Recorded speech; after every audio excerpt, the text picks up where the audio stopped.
builds to spells.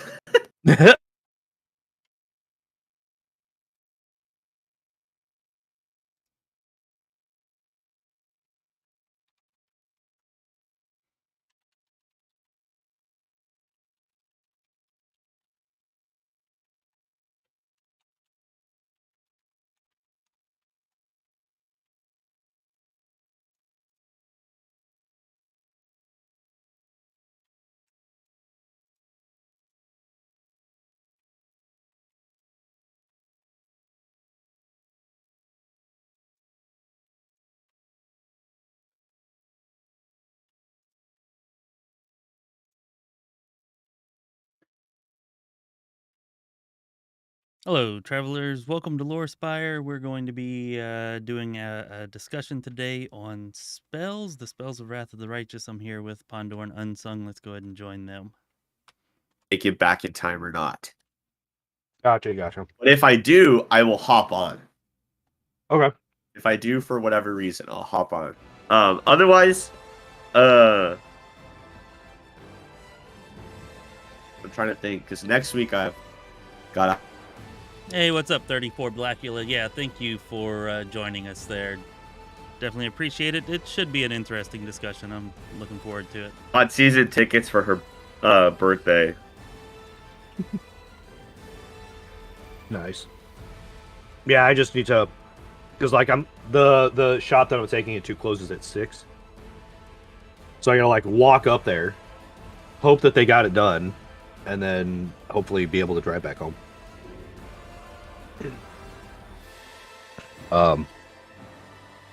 Because I've been without a car for 3 days now, and it's not great.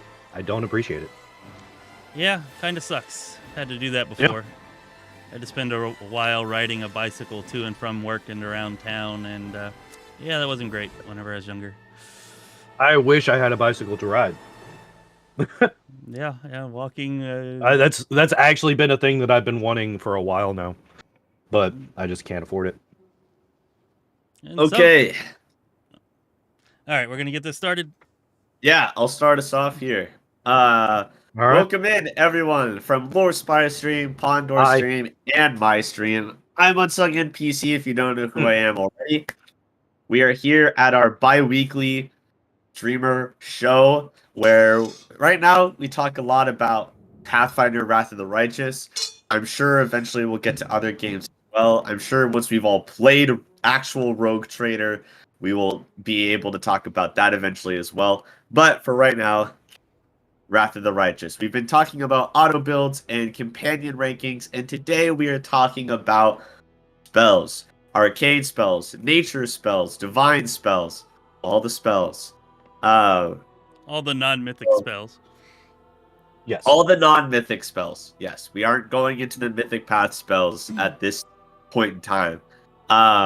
So yeah, that's what we're here to do. It's been a while since I've been back from the holiday / COVID, but I am here with my two favorite streamer boys. Hey. Below and above me. So, yeah. Lore Spire, take it away. All right, I'm Chris with Lore Spire. I've also been out a while. Family's been sick, and I also had some hardware issues. But all that's over and done with now. Probably be streaming again tonight as soon as this is done. So anybody who wants to check out Rogue Trader stream, continuing that, be sure to stick around. Be going live with that shortly afterwards. But for now, we're just going to be hitting these spells, hitting them hard. I think it's going to be pretty interesting, and I think we're going to break it up arcane spells, and then we'll do either divine or nature, and then do the last set after that. So yeah, stick with this. It's going to be a good one. You got anything to add, Pondoor? Yeah, so I'm Pondoor. I have also not streamed all week, but it's for a completely different reason. It's because somebody slashed my tires, and I've been trying to deal with that. And I've been salty as fuck about that, so I didn't want to stream when I was really, really mad. But yeah, so I'm back as well.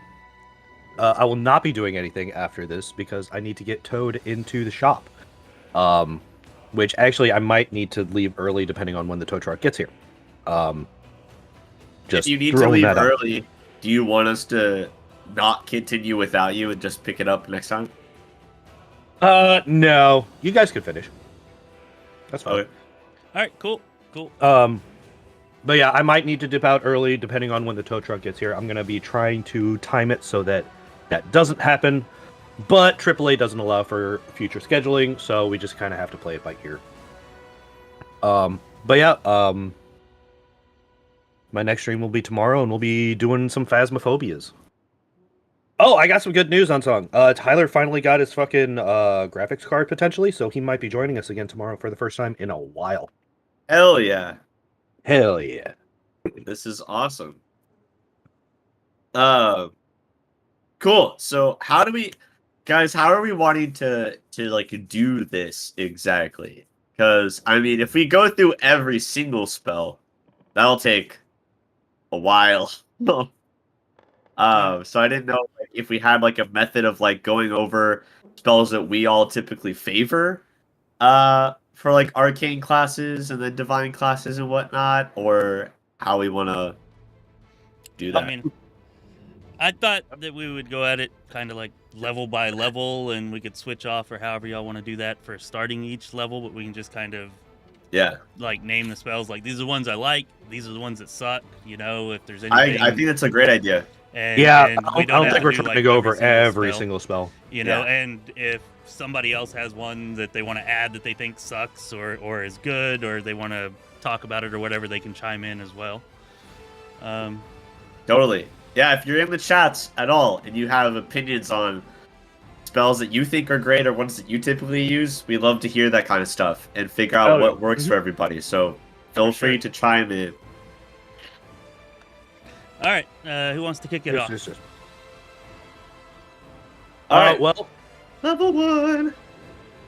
I'll be honest, level 1 is always like, there's like 2 or 3 that I always use, and the rest I throw away because we never stay in first level spells for very long in any of these games. I use a lot of level 1 spells. Yeah, I was gonna say I think that level 1 just has a ton of really useful spells and a few that just totally suck and I would never recommend. Yep. I'll throw out a couple of good ones. Couple of ones that specifically in the Kingmaker speedrun are really, really useful. Expeditious Retreat is absolutely essential. Yeah. Vanish is also very, very helpful. It helps you break combat, break line of sight with the enemies so that you can sneak past them. I used to use Enlarge Person at certain points to increase my damage output, but I don't do that anymore because it's a full round cast. That's just a little bit too slow. Burning Hands is actually also really good for early AoE damage. Helps versus swarms. In the Kingmaker speedrun, I use it at the final fight in the prologue. It helps burn through. There's a group of archers that are all grouped up together, and I just have Tartuccio run up and burn them all to death. It's pretty nice.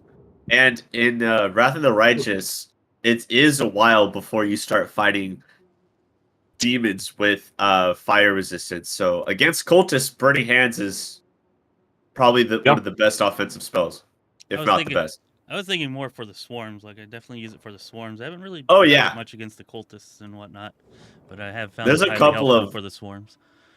It is helpful for the swarms for sure. There's a couple houses that have some of those swarms out there. I would say like if the cultists are like the casty cultists, it's useful because their reflexes are usually pretty shit. Good to know. And then there's also one that I don't use very often myself, but I know a lot of people swear by it, is Grease. Yeah. Grease is so good as a spell, in my opinion. Yeah, I agree. It's definitely one of the best level 1 spells there. I also think Hurricane Bow is really good, and maybe not so much just because of how good it is at the the but you can use it like pretty much the whole game through. So like you're because it just some good use from that. Reduce Person and Enlarge Person, I feel like are both really good, especially Reduce Person because that's like the only way you really have to reduce your size unless you're a trickster. Right. You know, and then True Strike is freaking phenomenal. especially like on the really higher difficulties. Of course, you got to get like an alchemist to be able to cast it on other people, but just being able to always get that guaranteed hit, like I would say, generally it's not great, but you know, like whenever you're playing like every once in or a while, something, it's incredibly helpful there. And then Snowball is extremely good, just because because it doesn't have spell resistance. Yeah, it doesn't take No, spell it doesn't, resistance into effect, and it's a touch attack. So it's actually really good, you know, for a pretty long while. And then shield and mage armor, I'd also like to mention there as being really good and spells that you know you can almost always get. I kind of forgot about the I defensive feel like shield options. and mage armor are two spells that I will pretty much use throughout most of the game. I feel like they're just really nifty, and like mage armor lasts forever, and shield is like just a nice little bonus on top of it. And I feel like in this game, because of potion making, I honestly would prefer to do potions for enlarge or reduce person instead of casting the spell, because Fair enough. it doesn't take a full round action to drink the potion, and you can do it before combat starts as well. Fair enough. Just You go in. You can cast the spells outside of combat though, and especially if you get enduring spells, then you're looking at only having to cast it once instead of you can a 1 minute potion before every combat. It's just I think the full round thing is mainly just a speed run thing. Yeah. Also, guys, color sprays is pretty good because demons' wisdoms are typically not that great early on, at least. So I pretty much nail like all the shears. All the shears get color sprayed and they go down, and it's super easy. Also, guys, you can actually, if you expand Nenio's spellbook, there's a thing, show all spells. That way we could just have all of them in the actual spellbook, even the ones that she hasn't learned. Oh, wow. Yeah. So that should help us out quite a bit. That's an option. I remember it, but I don't think I've ever actually done that, though, so... But yeah. I did not even know that was a thing. Well, so... Now we know. Yeah. So yeah, that does make things a little easier there. I would just like to say cleaner. that spells like sleep here I think is freaking terrible and should probably like never be used. Sleep sucks. Yeah. Like sleep is freaking horrible. I think not Ray of Enfeeblement, but Ray of Sickening also sucks pretty damn bad. And Monster 1 is pretty freaking terrible. Yep. Sleep is just like monster, unless you like the summoning spells are just.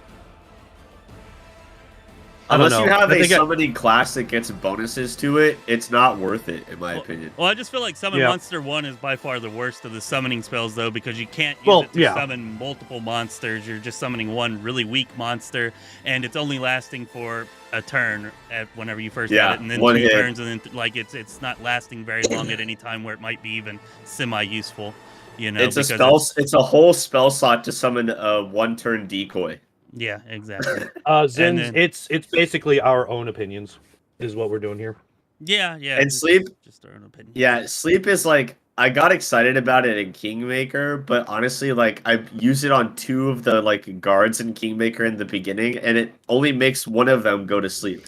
Yeah, anything and I'm just like, what the limited by the HD, like I don't know, I don't like that, and especially sleep because for HD, I mean, you're getting like 1 or 2 at the very beginning of the game, and then by like the middle of the first act, you're getting 1 at most. Yeah, you know, Anyways, it's freaking terrible. Yeah, the hit die limitation on sleep is really bad. Yeah, and the beginning fights in this game, like when you're fighting the bugs in the caves, I'm sorry, you don't need to sleep the bugs. Just kill the bugs. You don't need to use any spells on the bugs. They're bugs. Just murder them. Hypnotism, for a similar reason, I also think is terrible. Yeah. But yeah, those are like the spells that I would probably never use. Level 1 enchantment spells, in general, are just not going to be good. Yeah. All right, so we ready for level 2? Yep. Okay. There are 3 here that I would like to immediately point out. 4 actually. My 4 favorites are Create Pit, invisibility, scorching ray, and sense vitals. Those are the ones that I use in the speedrun. They all have very, very good purposes. Create Pit lets us skip an entire chapter end dungeon. It's very nice. Hey, Lord Bovin, how you doing? Yeah, all really solid, choices for some of the best spells, I'd say. Oh, am I muted? One of the best things about Am I level muted 2 now? is the illusion spells that come into play. Mirror image, blur, invisibility is even nice if you know how to use it right. I enjoy the 3 of those. Even when I'm not using Nenio, like, they're just really, really nice to have. Yeah, they're incredibly good. Especially mirror image, like I like using scrolls of that, like on any and all of my tanks, or anybody who might be. Taking mirror a image hit. is also really, really good. Yeah, it's just good as hell. And then also all of the enhancement spells here, like the Bear's Endurance, Bull Strength, like all of those, like you're going to be using those for probably until you get the AoEs of them, at least until you get +4 belts for everybody. Yeah, but whether in spell form or in potion form, you're gonna be doing it a lot. Yeah, so those are incredibly good, and I would say must-haves for any party. However you're getting them or using them, like you need to have them. I will say, I've been able to figure out nice ways to incorporate glitter dust a lot more often. Glitter dust. I used to swear by glitter dust. Glitter dust is so good. Glitter dust. I had trouble with it in Kingmaker. I didn't feel like there was a ton of situations where it needed to be used outside of like that one cave with like the were rats or whatever. But in Wrath of the Righteous, I use it fairly often. Yep. Yeah, glitter dust is super good. Yeah. Doesn't it also have a blind chance? Yeah, that's what I was gonna say. That's what I actually think is really good for. You can the blind chance, and you can just put selective meta magic on it. And I mean, if you also have forgetting the meta magic that increases the level of the spell, but if you have those 2 meta magics on it, like it can stay helpful throughout. The entire game. Heighten? Is it heighten that does that? Yeah, heighten spell. Yeah. So yeah, look at that. I know things really good. I will say I hate, honestly, here's my thing.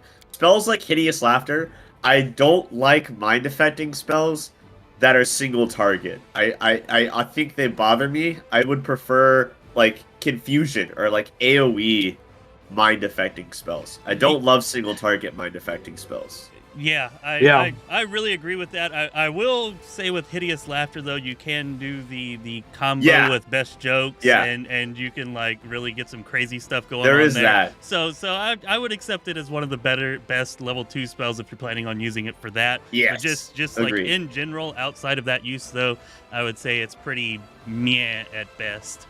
Right. Yeah.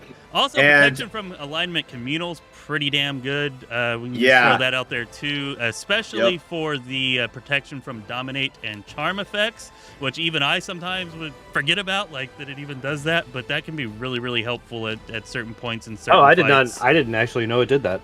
Yeah. Yeah. Like the succubus in Act 1. Anyways, yeah. So that's. I would also say. Animal aspect is, there's probably like a couple of situations you could use it, but I usually wait till greater animal aspect to use. I think animal aspect just kind of falls in the middle. Like it's like, it's not best or. I mean, worst. like if you really need a +4 to athletics, great. If you really need a +4 to athletics, great. Yeah. But otherwise, like, Yeah. And I think the worst spells here are probably like Scare. Again, it's got the hit die. And Pondoor hates fear spells because he doesn't like his enemies running away from him.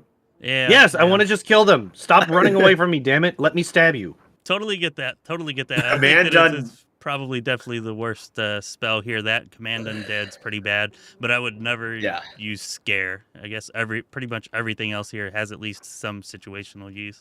And then you've got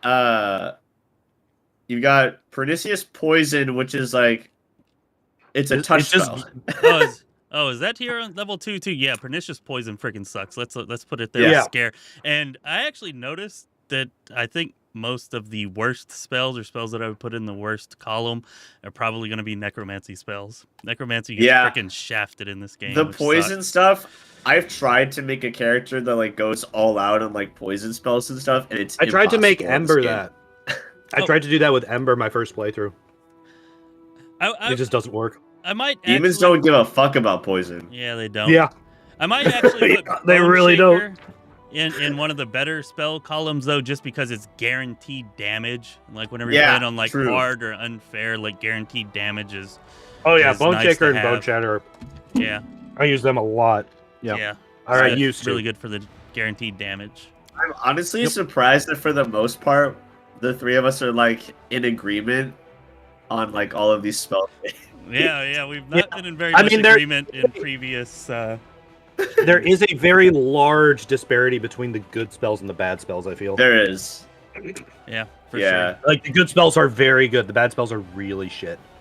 All right, so moving on to level 3 spells now. We're good for that? Yep.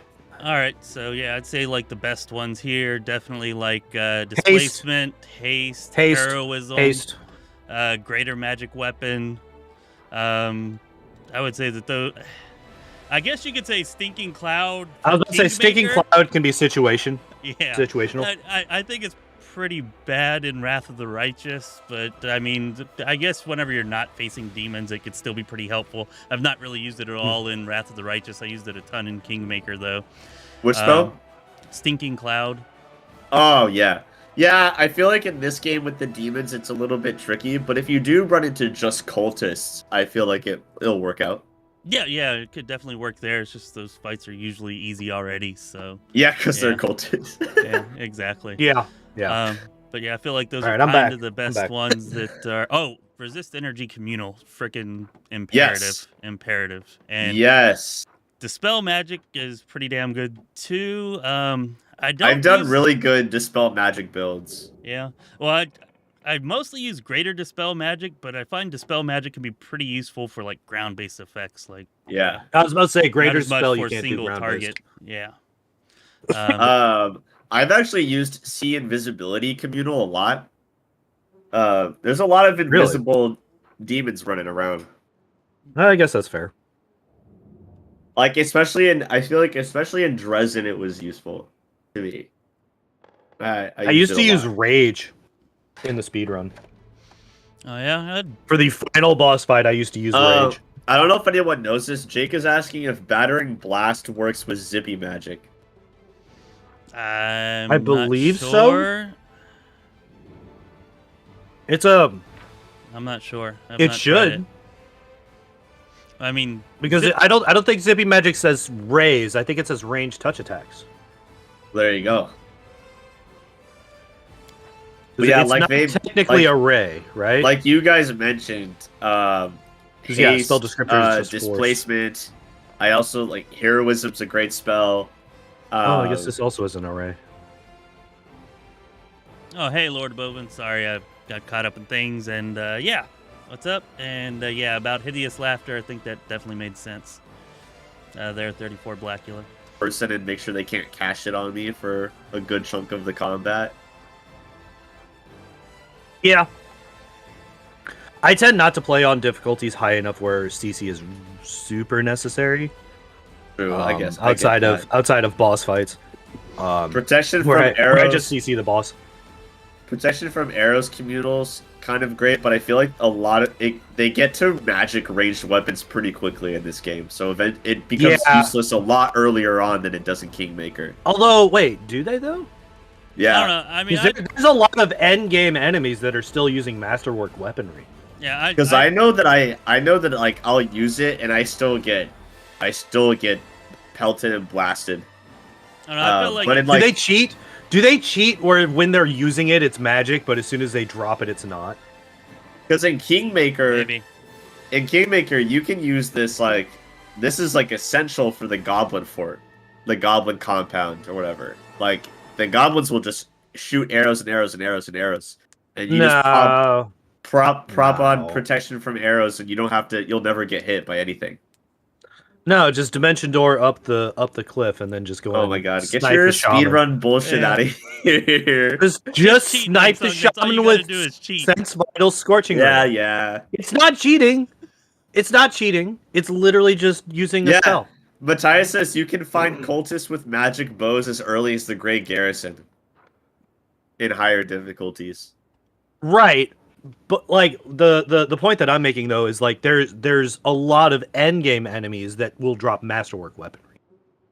Which if they're not using some fucking bullshit ability that they have, they could be lets them using cheat. magic weapon.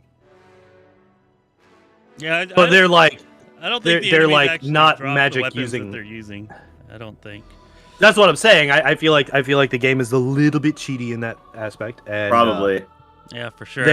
I think I remember inspecting an enemy and it literally says when this person is using a weapon, it's magic. But as soon as they drop it, it's just a masterwork or just a normal weapon, and it's like, oh well, fuck you then. Really? Wow.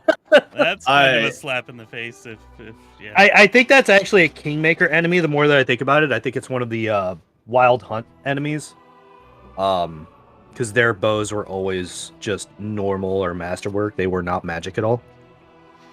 The other thing I'll say is I don't love the pit spells. Honestly, I wish they couldn't climb out of the pits if they fell down.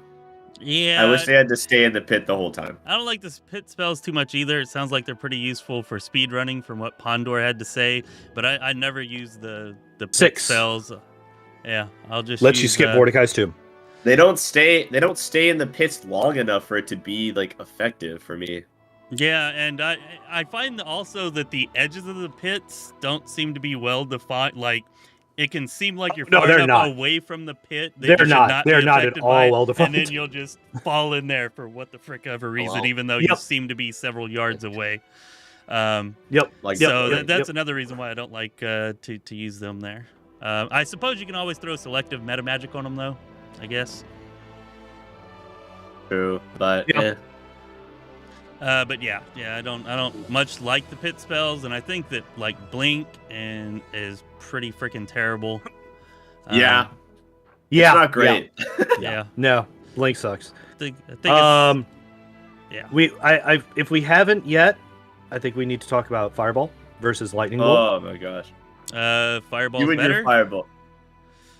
You said Fireball's better? I agree. Yes. I would say Fireball's great on Ember, but you unless your main character is also focusing on fire damage, it's not worth taking the mythic ability to bypass fire resistance unless you're specializing in fire. So a Fireball on a generic casting character is wasteful because you're not going to pass anyone's fire resistance enough to do anything. Now, what about this? What if you take one level in the Elemental Specialist Wizard, and then you transfer all of your elemental damage into fire? Well, then you're good. Then you specialize in fire. Yeah.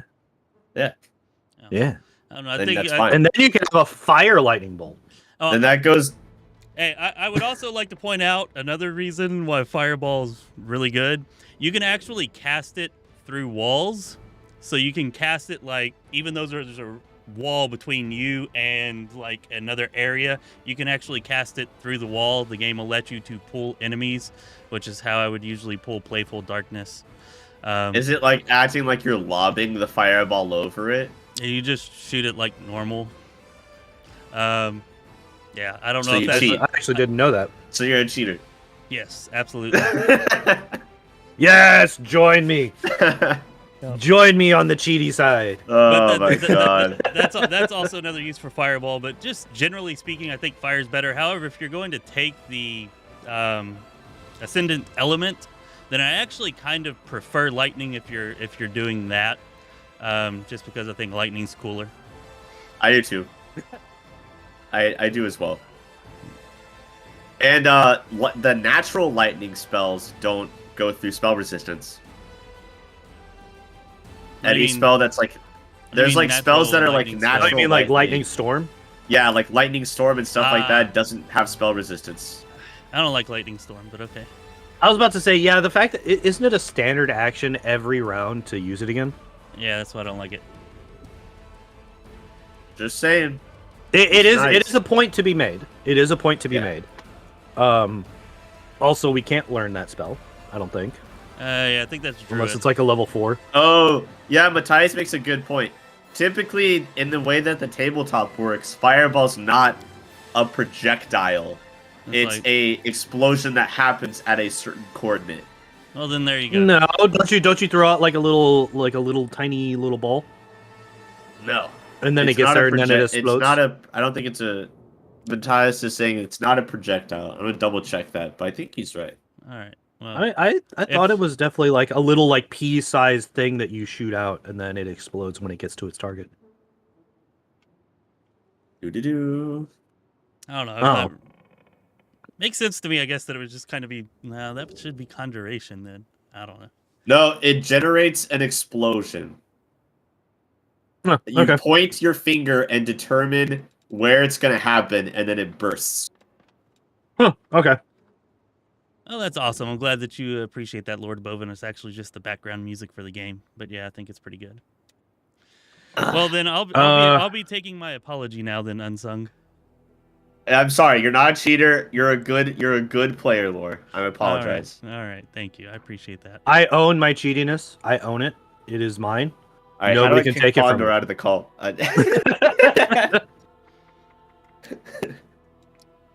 All right.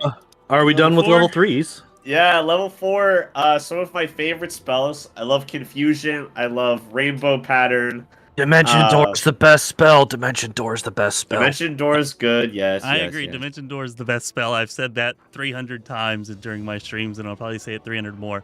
Friggin' love Dimension That Door. spell If you saves have- me like 6 hours. If you're like me and you do an all dex-based party, I love reduced person mass a lot. Just a bunch of Fair tiny enough. dudes running around. Okay. If you run an all strength-based party, which you should never do, and large person mass is there as well. True. I like Anime Dead. I feel like Anime Dead is one better- of the only summoning spells that Yeah. I think means anything. it's a good I love summoning this spell. It's the only one that's standard action. Every You've other got- summoning spell is full round. Protection from energy communal, which I don't think is as good as like resist energy communal, but pairing them together is really, really good. Yeah. I would Yeah. say it's. I would say borderline protection essential. from energy is kind of shit if you don't also have resist. True. Oh, Matthias says D&D 5e is fireball is shooting a fireball. And then Okay. Pathfinder, it's different. Thank you, Matthias.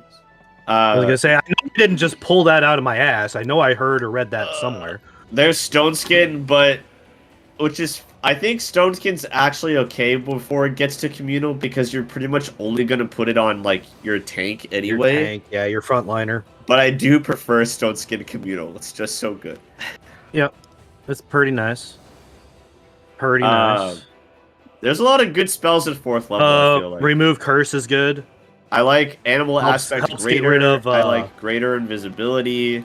Phantasmal Killer is really good in the speedrun in Kingmaker. Yeah, Phantasmal Killer's We phenomenal. actually use that to kill Armog. Armog actually has a really decent chance to die to Phantasmal Killer, which is hilarious to me. I feel like animal aspect greater is good just for like the raccoon enhancement. Upgrading trickery and stealth by 4 is pretty nice if you don't that's already not have bad. items that give a competence bonus. Yeah. Oh, With to be fair, Oh, there at- he is. Bone Shatter is also good. Yeah, great. Bone Shatter Controlled is great. Fireball is really good. I love Ice Storm. It's one of my favorite ice spells. I like the Greater ice spec. Invisibility cannot be understated. I love that spell. Level 4 is a good time. Yeah, level 4 has a lot of really good spells. Yeah. Also, I've DC'd from OBS. Am I still in the call? Yeah, you are. You kind of cut out for a while, but you're here now. Does anyone know what the fuck Symbol of Revelation does? It reveals a symbol. I disconnected again! And I reconnected again. Fuck this game. And by game, I mean streaming. Should be good, hopefully. Should be back for more than half a second.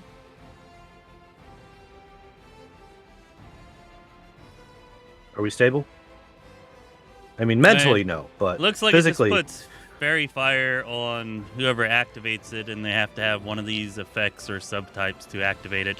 I don't know. Oh, it's a trap? Gross. Yeah, Traps are gross. Traps are gross. Seems pretty, well, not all of them, but yeah, seems pretty damn garbage. Symbol of Revelation, Touch of Slime, pretty much, I think, is mostly garbage. Touch of Slime's garbage. I don't like Overwhelming Grief because it's single target. Yeah, Overwhelming Grief's pretty bad. I feel like most of your AoEs here, like Obsidian Flow and Volcanic Storm, and like you said you do like Ice Storm. I'm not sure why, but I feel like all of those are pretty garbage, pretty bad. I mean, Ice Storm does like it does the damage and it does stuff on perception checks and treats it like difficult terrain. So like it's good to use before the enemies get to you, and then when they're walking towards you, they're walking a lot slower, and you have a lot more time to dish out some more stuff before they reach you. I guess that makes sense. I just figured with a 40-foot burst, like you'd be, but yeah, I guess if you're starting off combat with it, then okay. Yeah, I use it to start off combat. I would never use it like in the middle of combat. It would be too tricky. Yeah, that's what I was thinking. I'm like, this seems like very rough to use in the middle of a fight. Yeah, okay. And Volcanic Storm is similar. It's just a fire version. Yeah. Yeah, much. It's literally the exact same. It's just fire instead of ice. But I made like an ice caster in a Kingmaker playthrough, and I used like Ice Storm, and then I would use all of my ice AoE spells before they reached me, and everyone would die. And it was a good time. And I also want to point out Contagion is being pretty freaking terrible. I don't think anybody should ever probably use that. Boo. And Remove Curse, I think, is also terrible. Maybe it's not that bad, but it has a purpose, and that purpose is to get rid of Baleful Polymorph. That's about it. Yeah, okay. The only time Baleful Polymorph is ever cast on you, the DC to remove it is so freaking high that you can't remove it, which I know from experience. So it's like, what the fuck? I don't know. That's what pisses me off. Like there should, I don't know. There should be some way to increase or subvert this D20 check, or maybe a more advanced version of it where you don't have to make the check. Anyways, I don't know. I think Matthias agrees with us that trap spells are the worst. We don't like traps. Trap spells are really rough because let me just like talk a little bit about that. Just saying that something is bad isn't really that useful, but saying what? Yeah, for sure. 34 Blackula for 20 Diamond Dust. Like, that is pretty expensive. There are much better spells that require much less Diamond Dust. I think it's pretty garbage, maybe for some type of role-playing character, but yeah, whatever.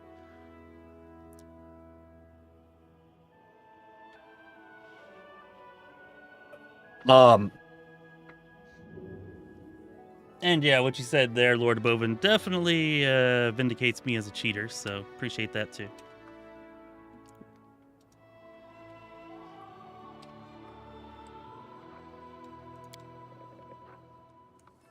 No, it is within long range, so it is a ranged spell. I'm sorry, which one are we talking about? Like a touch spell. Just going back and talking a little bit more about traps. Oh, okay. The reason why I said they're not all garbage is because Cave Fangs is just stupidly broken.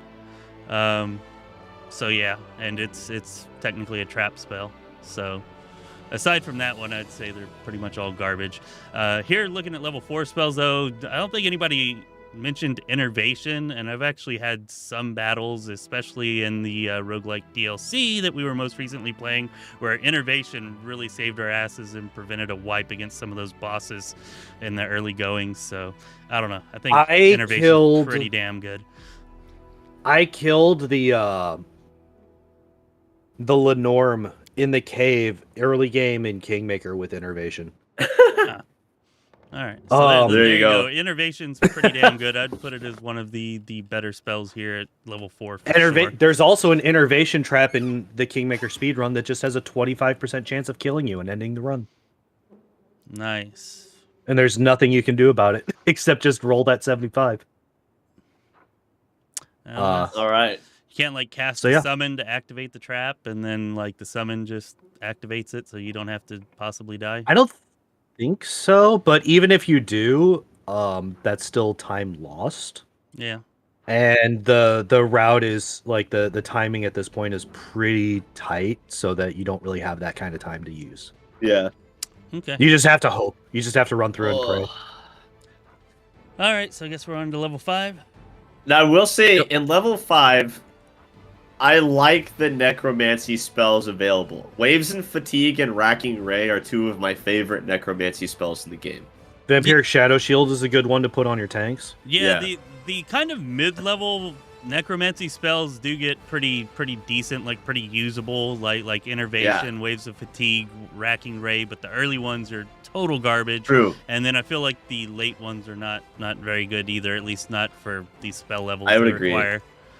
Like Racking Ray, even if a Fortitude save halves the damage, like if you roll a 2, even one Dex and Strength damage per 3 caster levels is big. That's a lot of stats being depleted if you just keep using it. Yeah. So and Waves also, of Fatigue is great. As long as you pass through spell resistance, it's boom, you're fatigued. Yeah.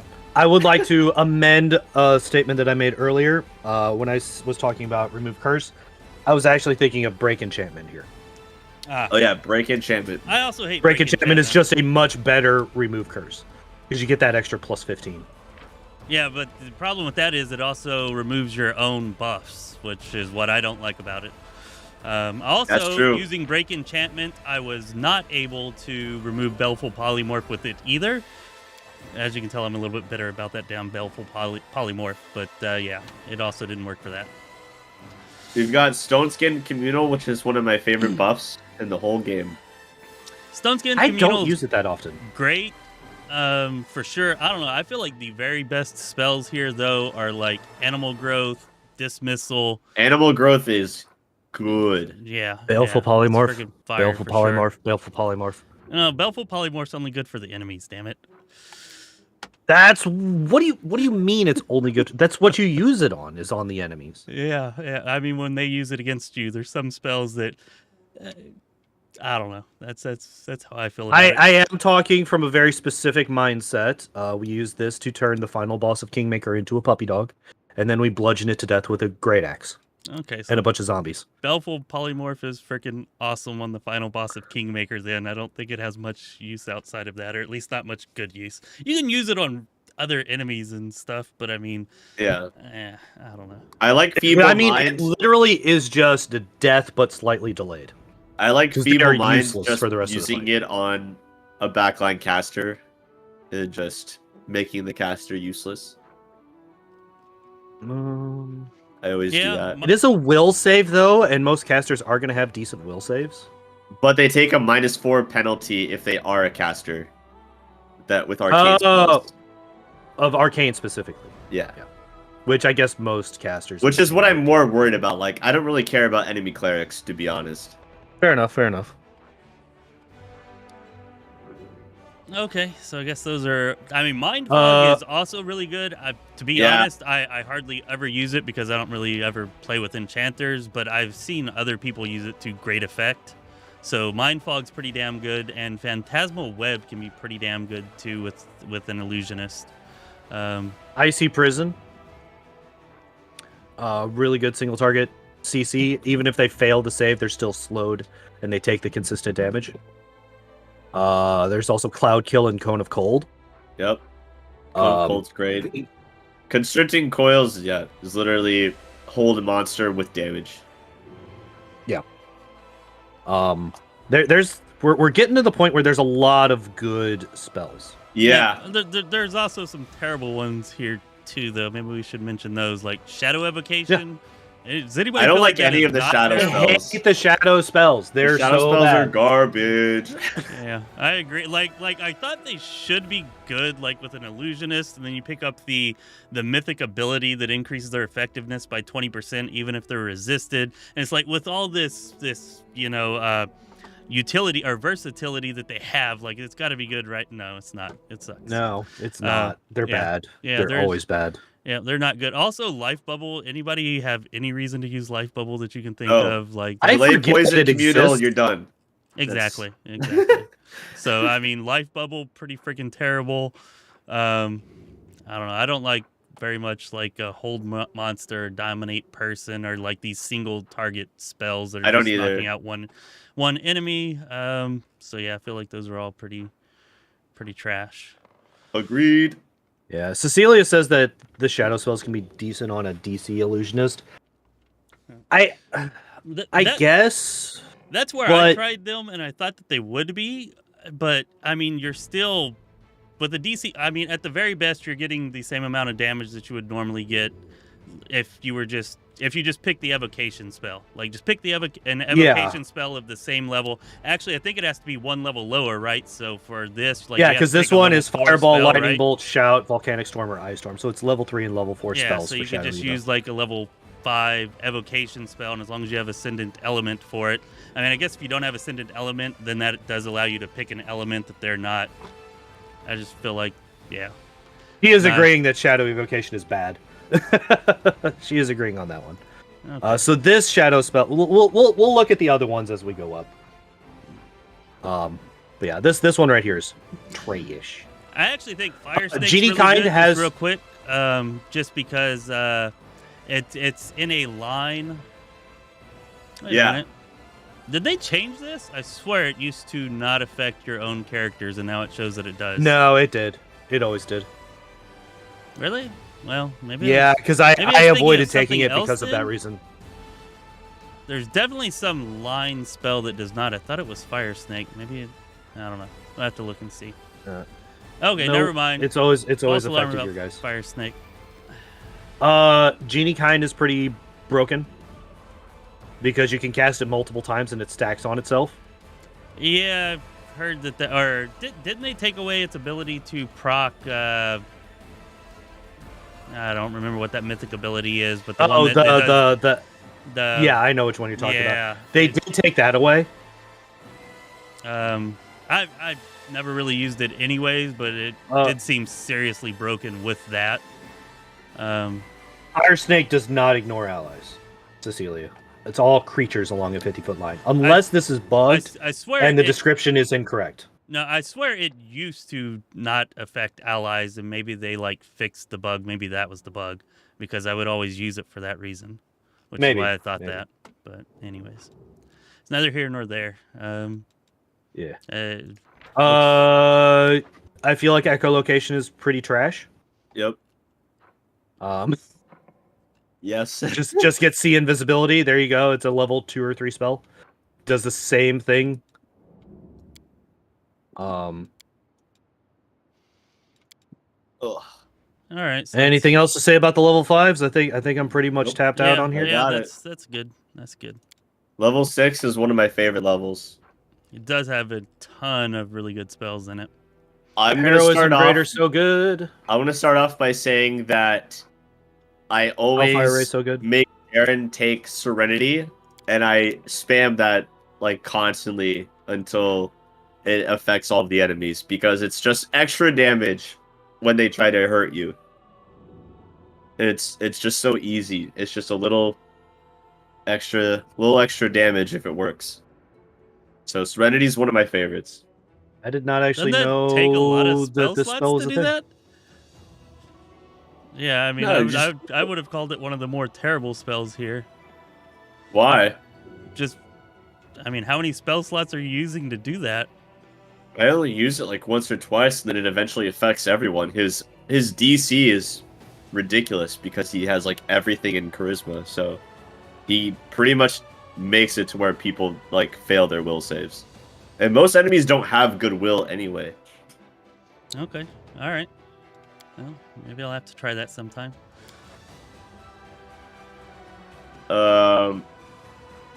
Transformation, you build for it. Transformation is what we use. Again, that's another Kingmaker speedrun staple.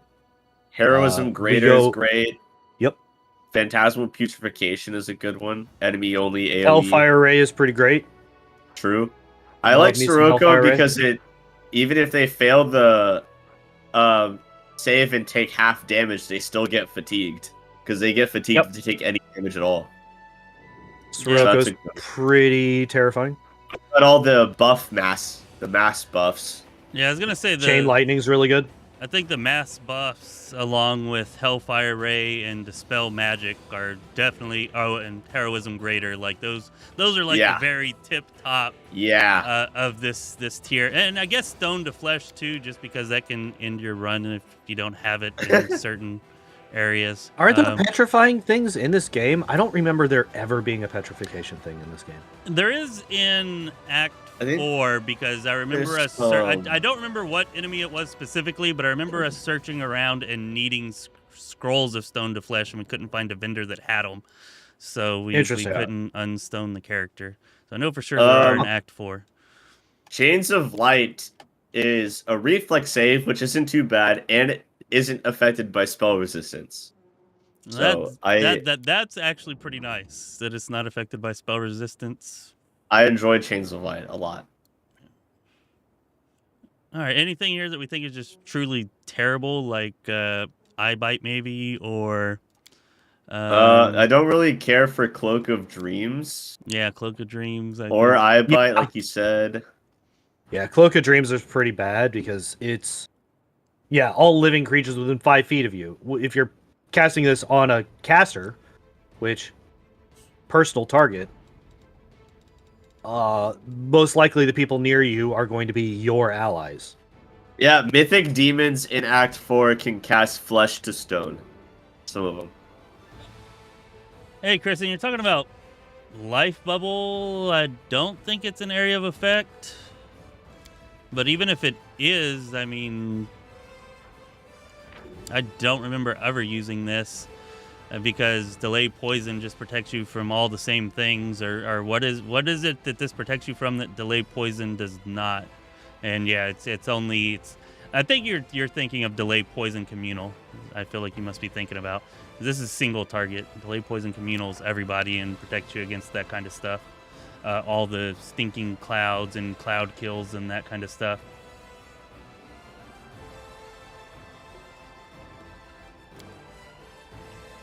Care for Circle of Death because it's like 10 diamond dust, but also has like a hit die thing, and is a fortitude save, and is affected by spell resistance. So there's a lot blocking it from being affected. Okay. Yeah.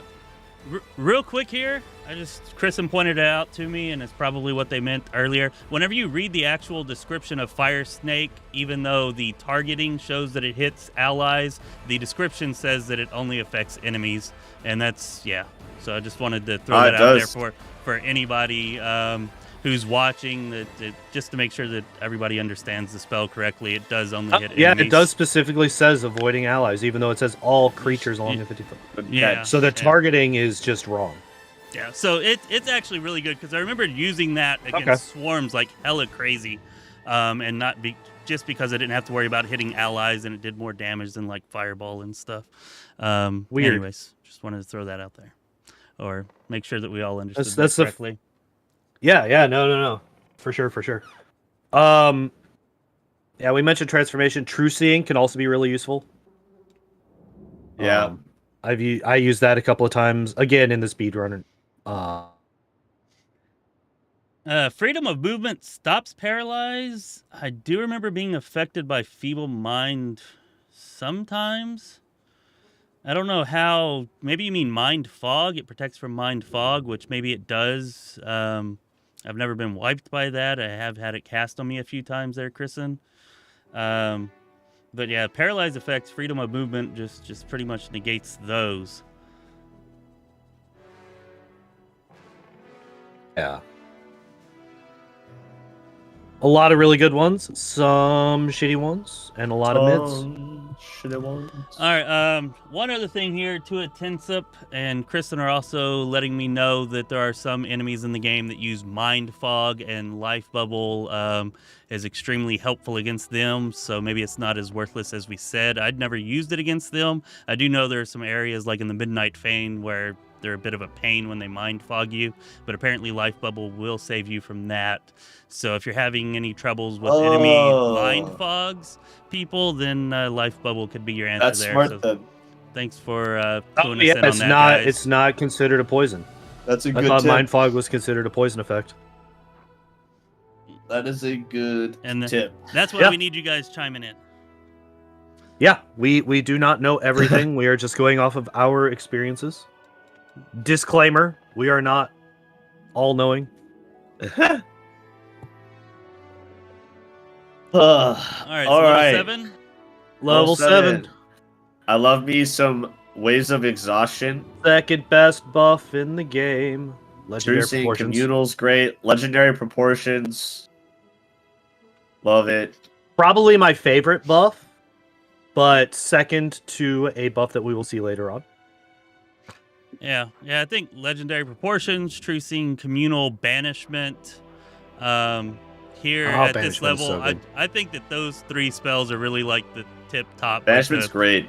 Definitely the 3 best of this group. There are some other ones that are pretty damn good too, but I think that those stand head and shoulders above the rest of the spells here.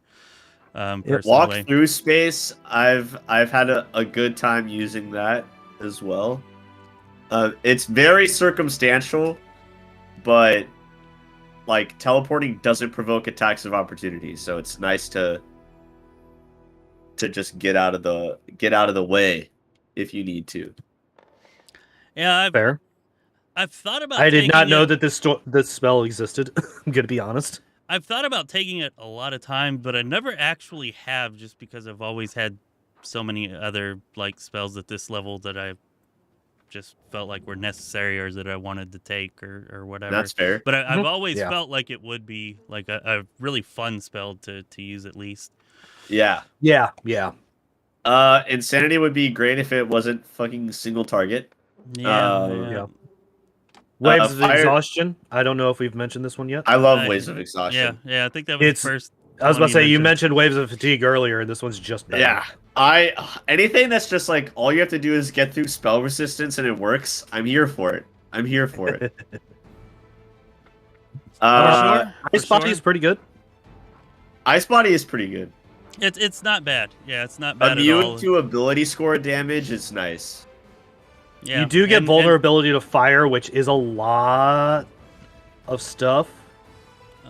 But blindness, crits, disease, drowning, electricity, poison, stuns, all spells or attacks that affect your physiology or respiration, so no more mind fog.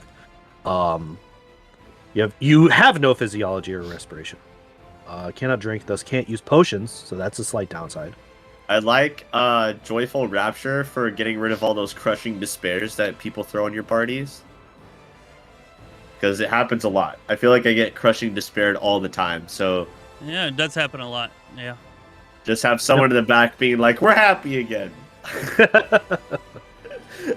Yeah. Yeah, sorry. All right, well, I'll have to be sure to look out for that one. I remember Mind Fog being a big deal in the Midnight Fane. I did a Relu's Lab, but then I've never played it on Unfair, so that's probably why. Yeah. It's a really fun spell. It is. In my original Kingmaker run, my first casual playthrough, I spammed the fuck out of that one. Just because it was fun watching all the bullshit happen. Especially if you just hit people with a baleful polymorph. Mm-hmm. I literally got one of the Wild Hunt monarchs with it and turned him into a puppy dog. Send to another plane forever. That's a fun one. Yeah, it's literally just death. It just kills them. Yeah, it's a fun spell to use. I quite enjoy it. Like I said, I would not say that it's a good spell. Like I said, it's very inconsistent. It can do as little as 10 damage, or as much as instant death. It is a massive range of bullshit that can happen. Yeah. But it's a really fun spell to use. I don't like Caustic Eruption because it hits all creatures. So I guess if you had Selective Spell or something, you could negate that issue. But it's also from your point. Yeah, it's not a targeted thing. It's around your caster's not going to be at the front. Yeah, it's not. I could see this not being really useful on too like a great. magus potentially, but mages can't get level 7 spells, can they? No, Or it can't. can they? No, I don't think so. it's level 6. Yeah, I was about to say. Level I think 6. they're level 6. So yeah, not great. That's literally the only kind of caster that I would think would be using something like this. Is potentially a magus, and they can't. So, fuck it. I think key shot also sucks. So I don't even know. 1d6 per level, maximum 20. Stun for 1 round. It's single target. It is sonic damage, which there's not that many things that resist sonic damage. which but is true. Regardless, at this point, you're gonna be, if you're doing a blaster caster, you're gonna have ascendant element of the element that you're using. So there's not gonna be any resistance anyway. So that's a non-argument for this particular spell. And like when you get to level 8, there's greater shout, which isn't even affected by spell resistance. It's just like a code version that isn't affected by spell resistance, so it's just better than key shout. Yeah, that's what Cecilia literally was just saying, that sound spells tend to ignore spell resistance. Unfortunately, this one does not. The AoE ones can be very good. This one just no. This one just does not. Yeah, that's a good point, Toot and Soup. There are a lot of ways to gain immunity to fire. I feel like Ice Body is actually really good, especially in the Midnight Isles DLC. Ice Body and Fire Body found pretty helpful there, just because it's a lot easier to tell or know what you're going to be going up against. So we did use them quite a bit in some of those runs. Good times, good times. Owlcat hates fun because they patched him out, which also got rid of Dimension Door spells, which allowed you to skip half of the Grey Garrison. All right, so level 8. Yep. I was about to say, I think we are done here with level 7. All right, Level so let's 8. go to level 8. Level 8 has maybe not as many good spells as level 7, but I think it has more really freaking great spells. Like Sea Mantle, Mind Blank, Sea Protection Mantle from spells, Mind Blank, protection from I would spells. say all those are semi-necessary to what if you get to a high enough difficulty, maybe even completely necessary. Yeah, I was gonna say, like, and Frightful Aspect is also freaking phenomenal, just because they can't resist that being shaken effect, which really helps with what is it, Shattered Defenses, right? oh yeah, I actually did not think about that. Yeah, so you don't have to worry. Like if you just have Frightful Aspect on, you're always getting that bonus from that once you get Frightful Aspect, which is freaking phenomenal, especially in a mostly melee party. Frightful Aspect is amazing. There is one downside. There is one downside. What's that? Each time a creature shaken by this aura hits you with a melee attack, that creature becomes frightened. Gross. And then the duration, it's no longer affected by the aura. Oh, whatever you're playing on, isn't there like a chance for them to resist it or something? Like, don't they get a... No, it literally says, each time a creature shaken by this aura hits you, it then becomes frightened. There is no save. According to the description in it. It just says, if this happens, then this happens. Yeah. Well, I was going to say, I think the reason I've not noticed this is because I almost always use it on my clerics, because it's personal only. So I'm almost always using it like on my cleric, who is usually like farther back, so they're not getting hit, which I guess is why I've never noticed that. And you really only need it on one character, as many as you can put it on. The more you can put it on, the better, but you really only need it on one. And, unless you're playing like a brown fur transmuter, I don't think there's any way to put it on others. Yeah. Right. If you've been using the necromancy spells that deplete stats, like Waves of Exhaustion, Racking Ray, stuff like that, then Death Clutch is very nice, because you can deplete their constitution with certain necromancy spells to make their fortitude save shit, and then you have a chance just to kill people outright. That does require a lot of setup, though. But I mean, that's what the point of those necromancy spells is, you know. Like they're set up for other things. I guess. That I don't know. I've never really used Death Clutch. There's just so many other spells at this level like that I feel are more important. You know, like protection from spells. They don't give you a communal version of this, which is freaking lame. So you need like 6 spell slots, you know, more if you have animal companions, you know, and then you also need spell slots for Frightful Aspect and Sea There Mantle. was a necromancy.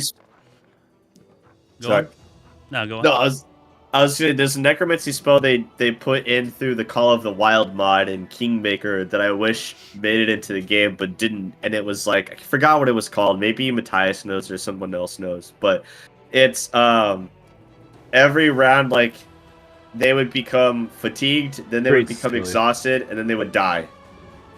And if you hit them with waves of exhaustion first, then they would just die instantly when you used it on them. If they were exhausted. And I was like... Cecilia says that's Suffocate Mass. It's so good.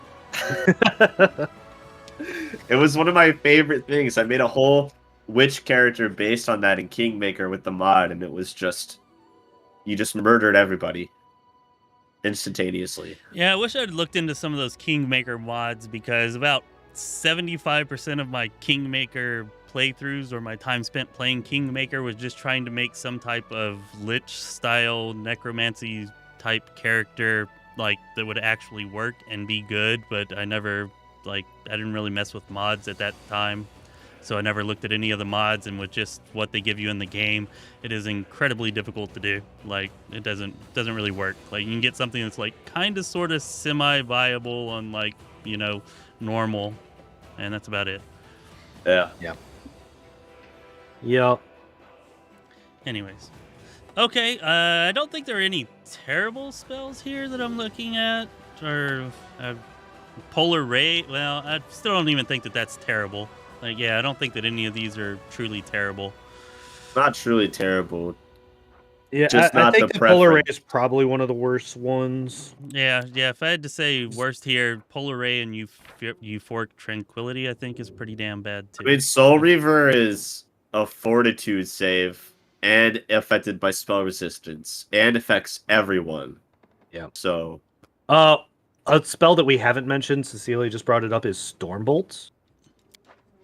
Yeah. Very strong AoE spell, does not affect your allies, so you don't have to worry about killing your own people. it is centered on you. It is centered, but it's a 30-foot burst, so it's a large range. It is also a fortitude save. On my very first playthrough, just like where I actually beat the game after it released, this was actually my answer to swarms, like Storm Bolts on Ninio.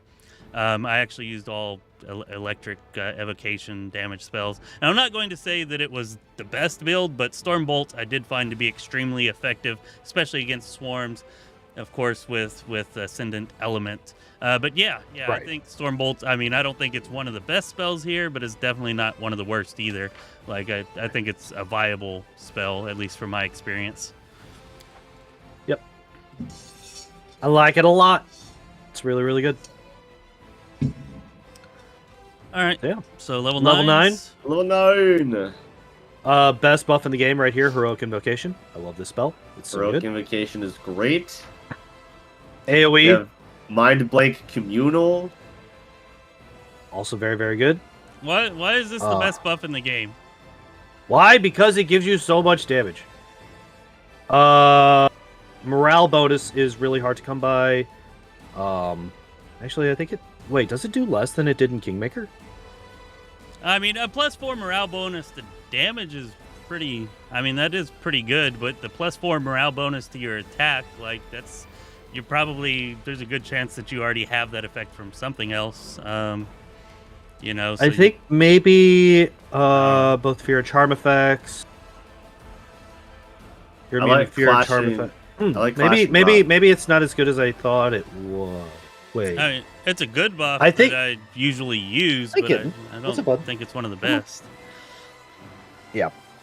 I think one of the reasons that I loved it so much is because in Kingmaker in the speedrun, I used to be able to get it from a weapon that you get in Pytax Castle.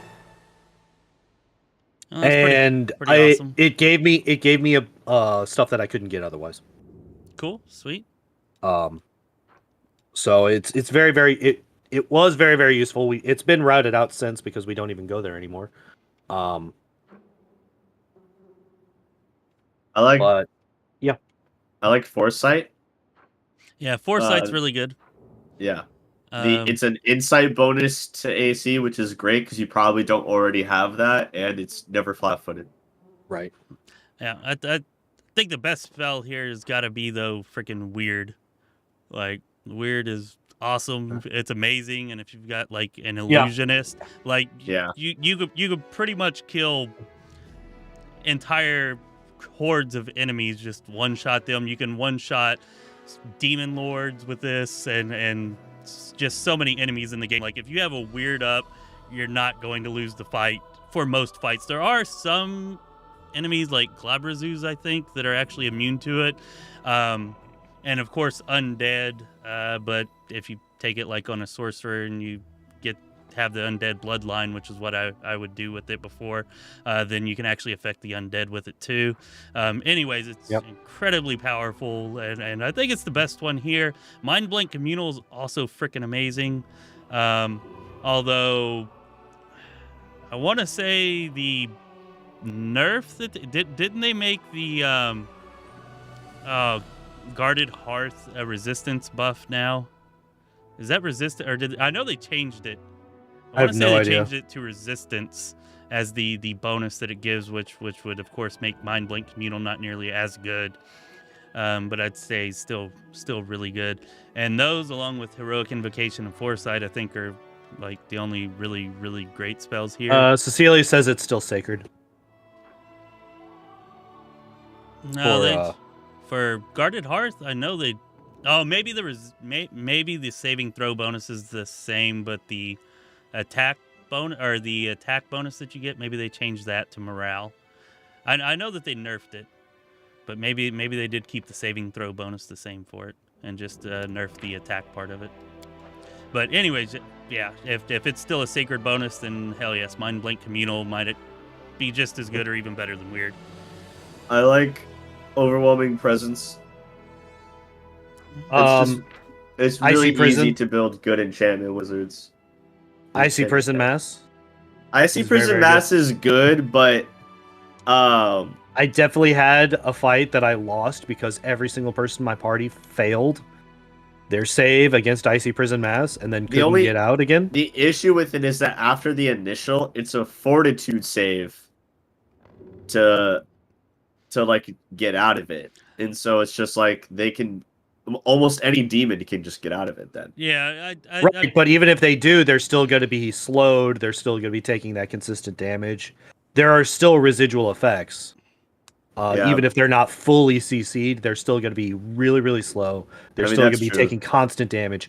For at this point, this is what, minimum level 17? That's 17 minutes.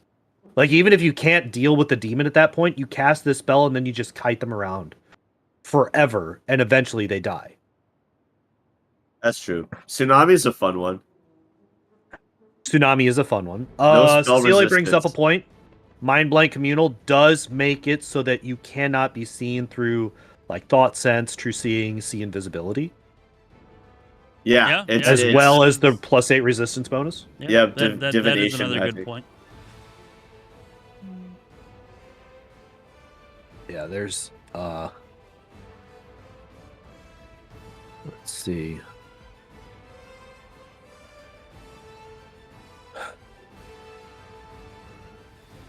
Yeah.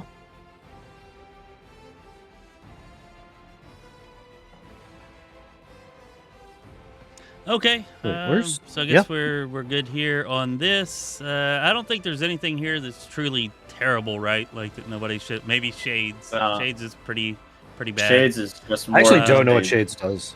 It's conjuration spells of 8th level or lower. Yeah, it's one of those. Anyways, yeah. So that's pretty bad. Maybe, yeah. I was gonna say maybe dominate monster 2, but it's probably not terrible. The single target. Yeah. Bullshit. Yeah. The Will of the target. Banshee Polar does midnight. affect your allies. Yeah. I mean, I want Will of the So- Banshee to be good, but yeah, and you can't use meta magic, like selective meta magic on it either. I guess maybe you could if you were a trickster, but only if you were a trickster. Isn't there a And then I think shape change. is it a bad. trickster specific Maybe ability not. to reduce? Isn't there a mythic ability that lets you reduce the cost of a meta magic by 1? Yeah, you can reduce it by 1. Yeah. Okay, so then you could get Wail of the Banshee and selective if you got that. Selective, one of the ones that only cost 1. Yeah. I think it is. Yeah. So yeah. Yeah. Okay. So you could do that then.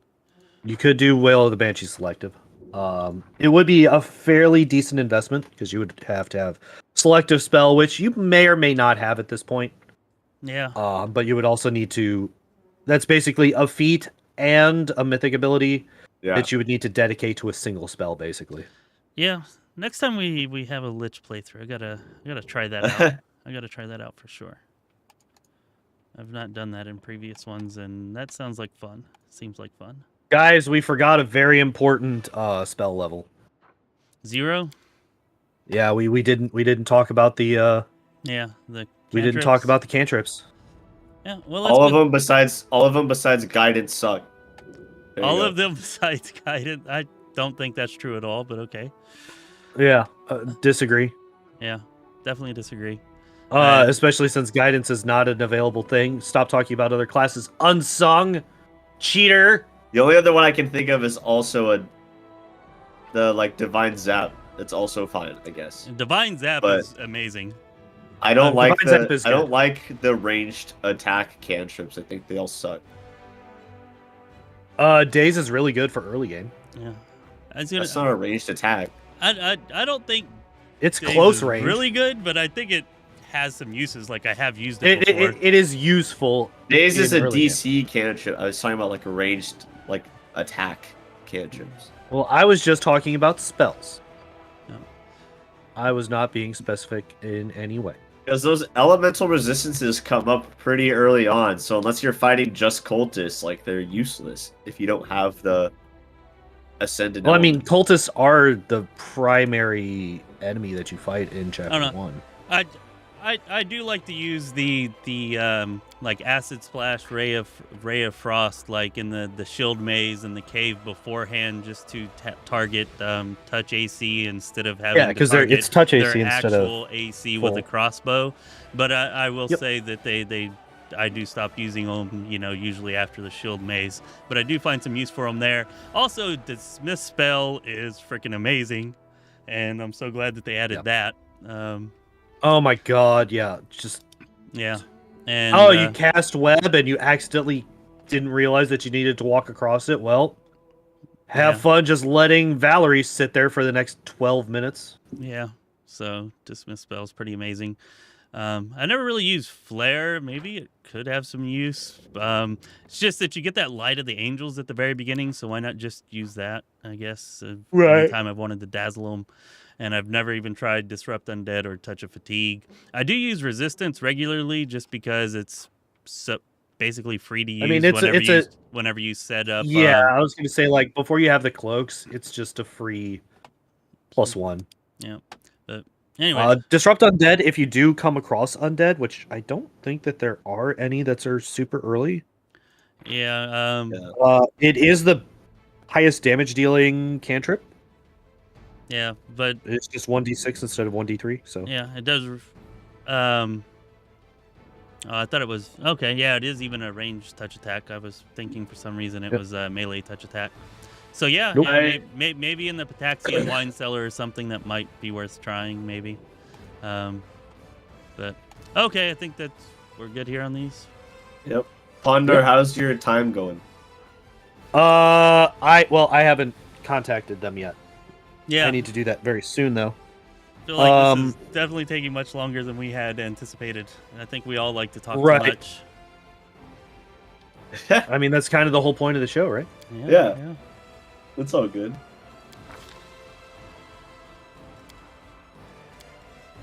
So yeah, there's level 20 on Nenio.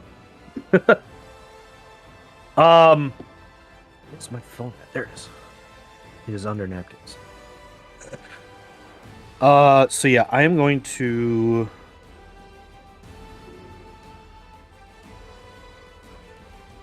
do that probably. Nick Cage, thank you for the follow. I appreciate it. Hey, yeah, sorry, Kristen. We did talk about Foresight. I think it was the first one that Unsung mentioned. Foresight's definitely really good, mostly because you're not likely to get that bonus from anywhere else. Yeah, definitely agree. Foresight is awesome. Dismiss is definitely awesome. I wasn't going to miss that. Toot and Sup, freaking phenomenal. At this time, I'd like to ask anybody who's not already done so to go ahead and like the stream, subscribe to the channel, and be sure that y'all like and follow Unsung and Pondoor. If you're not already doing that, they're great. I do have links to both their Twitch and their YouTubes in the description of this video, so make sure that you do that if you've not already. All right, and remember, we're going to be going live after this with a Rogue Trader Alpha stream. Hopefully we'll be finishing that up tonight, so stick around for that if that's something that you're interested in. Yes. Oh, 9:42 p.m. is my ETA. Yeah, I didn't think you were going to get it by 9 if you called it 8. Well, actually, you called 20 minutes before 8. That's perfectly fine with me. 9:42 will get me to work right on time, actually. Well, maybe that'll maybe that'll give us Now, enough time to actually this finish. is still not guaranteed because last night, when I made the request, they were like, "Yes, it'll be there at 10:47," and then I got a call 15 minutes later saying, "Hey, it'll be there by 5:30 a.m." And I'm like, "Ah, okay."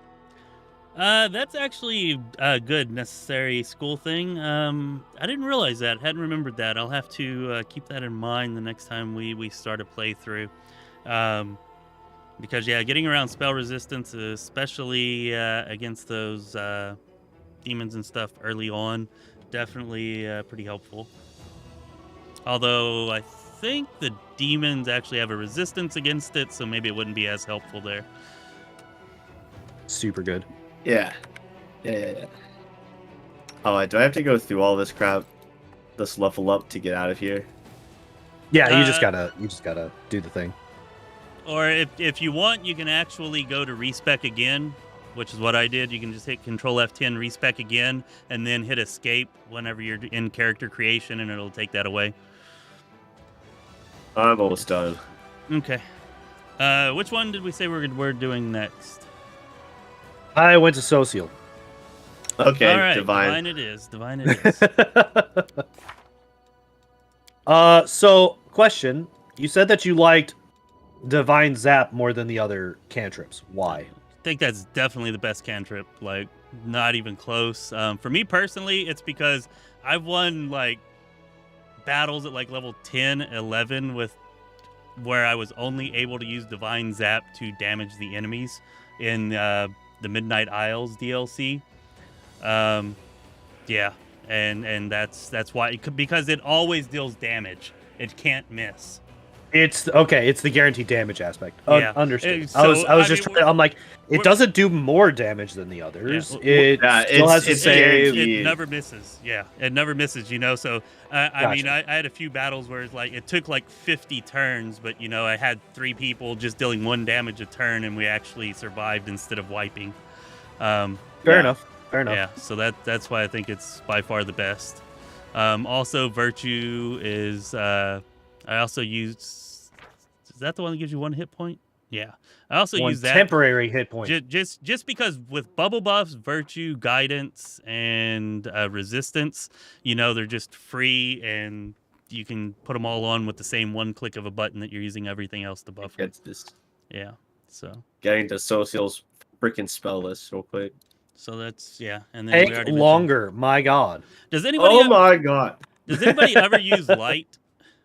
I Nope. did use it in Kingmaker. I did in Kingmaker, Whenever- yeah. but I have no. never once touched that spell. I've never used it. Definitely used it in Kingmaker, but I've never used it here. So yeah, a good 5 years since I used it. Yeah. And the Just get some dismiss spell, torches, like you nerd. guys said, is nice, and it's something they actually added. It's one of the things that they took from one of the mods, because they added it in Call of the Wild mod in Kingmaker. Oh, did they? And then they took that from the mod and Yeah. incorporated it, just like they did turn-based. Yeah, it was after release, because whenever Wrath of the Righteous actually released, there was no dismiss spell, and then everybody hated it. Yeah, They it added was. It was a little bit. Igor says he uses light until he gets Darren, and then Darren becomes his light. Stop it. Wow. Bad. That's very sweet of you. Stop it. I think it's because Darren has like a halo, right? But it's also like Stop it. Igor's a slut for him. It's okay. All right, So level Level 1 one? spells. level 1. Okay. Bless, so- bless, bless, bless, bless, Bane. bless, Bane. bless, bless, bless, bless, bless, bless, bless, bless, bless. Bane lets you skip half a chapter in Kingmaker. Bane is great, but also like there's actually like that thing those like stupid bird things do that you need bless for now. Yeah. So it becomes even more necessary than it already was. Yeah, the Varrock's, that's a really good point. You can negate the spores damage. That's what they do. They give you those spores, and Bless will actually remove the spores debuff from you, which is highly essential if you fight the Varrock in Chapter 1. So yeah, Bless is great. Didn't know that they could do that. I don't know if I would say it's the best level 1 spell here, but I would say it's definitely like top tier. I'd say like Bless along with Shield of Faith. Shield like of Faith. Those two are like Yeah. the Remove Fear is the really two good. very best ones here. Remove Fear is definitely really good. Divine Favor can be pretty good. Yep. There's not Are you guys really getting feared at this early? you can I mean, a get- +4 is really good. It's any really point. good. Yeah, I think remove fear is good, but I think like I don't really get feared before my party just becomes immune to it because of Sela. in Chapter 1, Imagine in using our a most paladin, recent like a scrub lord. there is the necromancer that you can fight in the town square, and especially like on unfair or hard. I've even had it happen on core difficulty though. He'll do like a mass fear that pretty much wipes your party if you let him get it off. Now I always Gotcha. beeline him and try to just knock him out before he can do that. But if he gets the Right. fear off, then having removed fear is really really helpful to have. Igor makes a good point. Divine Favor is a luck bonus, which don't really come around very often. That's why This I is said true. Divine Favor is pretty damn good. It's only a +1 and it's only 1 minute, but the luck bonus, like it's possible that you could be it using that. scales for with level. Yeah, really- it goes up to +3 really long time. eventually. Oh yeah, that actually is true. I usually don't Yeah, use it that it late, does. but yeah. Yeah, and we're just gonna say this flat out so we don't ever have to talk about them again. Yes, the healing spells are good. End of conversation. We don't need to talk about the healing spells ever again because they're healing spells. I'll They're the say- only things that do the healing. The healing spells are good, I'll say, except for heal and heal mass. None of them are great though, but they're all good. Now, here's a caveat. You never have to prep them on Socio. So True. why would you ever? Yeah. And I mean, here's the deal. At some point, like the only time I really use healing spells is like between combat. If I'm in combat, I am using positive energy. Well, Like that's why I say heal and heal mass are the only ones that are actually great, because those are the only ones that I'll even consider using in combat. yeah, exactly. Yeah. Yep, I will yep, say yep. if you get the mythic stuff I don't know if it's the mythic or if it's from his class that allows Darren to like shoot heal spells at you from range. Yeah. Oh, that's a that's mythic a mythic ability. ability. Any healer can get that. Yeah, that There- becomes very useful. There's also a really awesome crossbow, I think, in Act 4 that gives you that ability without having to take the mythic ability. Yes, Which I always yes. throw on my Oh, really? my healer. I Yeah. actually did not know that. Yeah, And like so you because can there heal are from, fights like- where like I yeah. just want I want my healer just spamming the tank, just like here you go, here you go, here you go, and that's all they do. Yeah, for sure. It's great. Like a WoW boss. Yeah. Depends on your race. so- I've hurt myself healing. Yeah, well, don't be a Dampier and you won't have that problem. Yeah. There are some pretty terrible spells here too, like Doom, and I think Haze Fire of Dreams? Belly's pretty damn terrible. Haze was of about to say Dreams is Fire really Belly. terrible. Cause Fear is really terrible. I don't think Stunning Barrier is good enough. Summon Monster is really terrible. Yeah, Stunning Barrier is like, meh. Like, I've tried to use it to some good effect, but I never actually have. Still in my mind, like, I imagine, like, maybe it could be good in some situation, but I've certainly never found it. There's Oh, it's rounds Unbreakable per Heart, which is just like those other things it gives a +4 for don't make up for the fact that it's single target. It's also rounds per no. level. Unbreakable Heart is amazing for Leper's Smile against the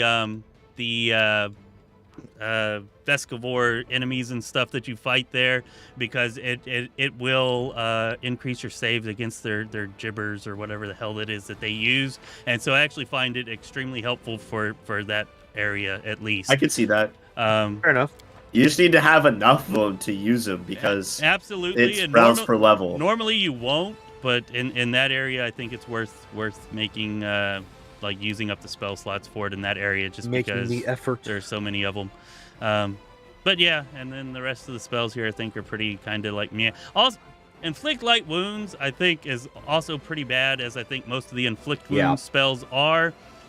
Just because I don't know if you've ever tried to use them for damage, but they're crap for damage, even though they seem like maybe they should be okay for damage. Like, yeah, they're pretty terrible for it. In actual effect. I mean, I guess if you have an all Dampier party, then you know they're every bit as good as the actual cure spells, but otherwise I feel like they're a lot worse than what they should be. Yeah. I will say Igor says when you make the healings ranged attacks, if you get the Trickster knack for sneak attack healing, they are raised and they are considered sneak attacks. If you can so you can still, you'll be able to sneak attack heal your party from a distance if you make a healing Trickster character. Yeah. I've never tried to make a healing Trickster character, but yeah, I do remember the Sneaky Healer, I think it's called, ability. Yeah. Never tried to do that, but could be interesting. I mean, support characters go hard with the Trickster Mythic path in my experience. I made a Trickster Bard, and all I did was buff my party with the most ridiculous bullshit spells, and then throw fish at enemies. Yeah. Dude, Fish Missile is fucking amazing. I love Fish Missile. Fish Missile I've and never Beer touched Elemental, a Trickster in my life. Like we had a whole freaking deal on the channel about Beer Elementals whenever they actually changed the Beer Elemental model from the Water Elemental model to the Beer Elemental model. Like, yeah. And the whole time I did my Trickster run, they weren't beer, and I was so upset. So upset. Yeah, we did a whole thing about it because, yeah, that was awesome. It's like, yes, Beer Elementals are actually beer now. Anyways, getting a little off track there. Level 2. Bone Shakers made a return. We've got the stat buffs. We've got the stat buffs. Yep. Always good. Protection from alignment. I don't think we have to go over. Yeah, Toot and Soup. That was why Shield of Faith I put at the very top tier, because it is freaking amazing for sure. Freeing up that ring slot, and it's just effective all throughout the game. Effortless armor is great early on. Yep. I like Sound Burst. I think it's a fun one to use, and like you said, not a lot of things resist sound damage, sonic damage. So I enjoyed that one. If you get off a stun or whatever, it's a nice surprise. Right. Vine Traps is kind of useless in this game. I liked it a lot in Kingmaker, but I don't really care for it in Wrath. I don't think there's enough. Yeah, Thor, the perpetually annoyed wizard, also pretty damn fun. Also, I finally saw Top Gun. Thought of you the whole time. Yeah, I guess that's true, but like early on, you're not gonna have that. Would you say Recreational Pit best one? Oh, that's the Trickster spell. Never mind. I know what you're I was about to say, we're not talking about those. Yeah, the most annoying one maybe. A I've light weapon used- might be decent early on A light weapon's pretty good. I like that if you're one. trying to get over damage reduction. I've given Arrow of Law to Darren and just had him shoot it at people in the back if he has nothing else to do. All right, did To we? be honest, I don't know if you mentioned Grace or not, but I've actually We found did not yet. Grace to be pretty helpful, like on Social, whenever he actually does get targeted. that's pretty yeah, that's like, a good idea. And it's a swift action too, so you can still do whatever else you need to do in the turn. It's actually it is a saved swift me action. a few times, which is pretty nice. I did not know this. The protection from alignment spells, we already talked about them. They're amazing. Lesser restoration's really good. And Oh yeah, less restoration. That is yeah, like that's really helpful. It stays kind of helpful even throughout, but especially early on, it's really helpful. All of the restoration spells are pretty much necessary. Like, you're gonna need lesser restoration. You're gonna want restoration until eventually you can get like the better curing Heal and spells. greater restoration. But those are like lesser restoration. I use a fuck ton throughout the fight. I also really like remove paralysis because it is what I wish remove curse and remove or sickness and all the other removal spells are, which is just straight up the effect is gone instead of having to make a DC check. So yeah, remove paralysis that's is definitely nice, my favorite especially removal spell like that. Especially against those undead that just paralyze the crap out of you. Yep, pretty annoying. Yep. And find traps. We do also get a precursor to one of the best spells in the game. We have delay poison single target. Yeah, which is nice, I guess, to have early. It's just once you get to level 3 spells, like you'll never use it again because you're using the AoE. Right. But yeah, before you have that, it's really good. I just wanted to mention find traps, not because it's actually that great, but there will come a point to where you don't really need to cast any of these level 2 spells at all, and at least then you can cast find traps to get some kind of a bonus. So I actually find, even though this is a level 2 spell, it's a spell that I use much more later in the game than I do early on. Just wanted to throw that out there. Yeah. Fair enough. Yeah, Igor was like just slap enduring spells on find traps later on, and then you're Yeah, that's There you go. not. Thinking I like there, Igor. Igor, Bone Shaker is good. We did talk about it with the arcade spell list. Yeah. Yeah, I thought that Bullet Train was much better than Top Gun. But Top Gun's still at its moment, Store. Communal, one of the most needed spells in the game. Very good spell, both in Kingmaker and Wrath of the Righteous. Resist energy, communal. Prayer. Prayer is great. Prayer is really good. Prayer is so good. Luck bonus. Yeah. Luck bonus on a bunch of different rolls, saves, damage, attacks, skill and checks. then possibly penalizing the enemies as well on top of that. Just good. I do like Archon's Aura as well. I was actually just taking a look at that. I couldn't remember what it does. It lasts so long. Yeah, it's pretty helpful. It is minutes per level. Just because, like as long as you have it there, even if you don't have anything put into your evocation DC, like sometimes they're just going to get a bad roll and it's going to affect them. Yep. And so why not use it since it lasts such a long time? Did you mention Magical Vestment? Because Magical Vestments is incredibly good. Not yet, no. It's not as good as it used to be now that you can't just throw it on naked characters to get a buff from it. But it's still really good. Does it work on armored shields that already have an enhancement bonus? Yes, it does. It increases the enhancement bonus up to 5. It's like magic weapon or greater magic weapon, not magic weapon, but greater. Does it work on bracers? That I'm actually not sure. I don't think so. It says armor or shield, so I assume I no. don't think it does. But bracers are.